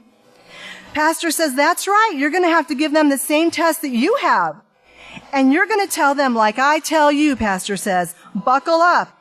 You're a strong woman. Like I said before, Pastor, when you're going through a major test, he says, take a week off, go to Vegas, I'll get you a plane ticket to the Bahamas. He says, no, that's not what he says. He says, girl, go wash your face and get back to work. And then the last thing that Pastor says here is you can handle this thing and prove yourself to Yahweh. Do you see that right there? You can handle yourself and prove this thing to Yahweh. So I'm not a gematria woman, but I decided to put that through the gematria. The words, you can handle this thing and prove yourself to Yahweh. I was blown away, even though I'm not a gematria woman. In the Jewish, it's number 4406, and it means a word, a command, commandment, or laws. In the English, it's word number 3348, and it means to obey or be obedient. And in the simple, it was word number 558, which means the strength of Yahweh. So, those three words that I told you to remember in the beginning of this speech here, simply put means we are going to do everything that we can to make sure that we overcome and prove ourselves in ride-like style in that van. Okay? May Yahweh bless your understanding. And at this time, I got a quick announcement here, just a quick one, and then I'm going to turn it over to the priests. And I know it's 197 degrees outside, but okay, so this is an anniversary for us, but I bet you didn't know that, but it is. Okay, I'm going to show you. 5 years ago is when we started putting the press releases on for the House of Yahweh. Just 5 years ago. Doesn't it seem like it's been a zillion, right? 5 years ago. Now, I want to show you something because this is amazing to me. When we actually first did our first Where is it here? When we did our first one 5 years ago, the total headline impressions were only, now I say only, but that was like we were jumping out of our chairs that day, only 39,893. Okay? 39,893. Fast forward 5 years later, and within the past 5 years, the audience has grown by millions. Okay? When we first started, it was at around 39,000 impressions, and today, our audience is reaching over 81 million. Is it billion? There's just too many zeros. I'm just an Okie. 81,707,485. Is that 81 million? 81 million. I told you, I'm not a math teacher, and I don't even try to play one on TV or Roku. Praise Yahweh. It's been great trying to prove ourselves to you, to prove ourselves to Yahweh, to prove ourselves to one another, to prove that we could handle the heat. But at this time, I'm going to turn it over to the great priest in Yahweh's mighty house.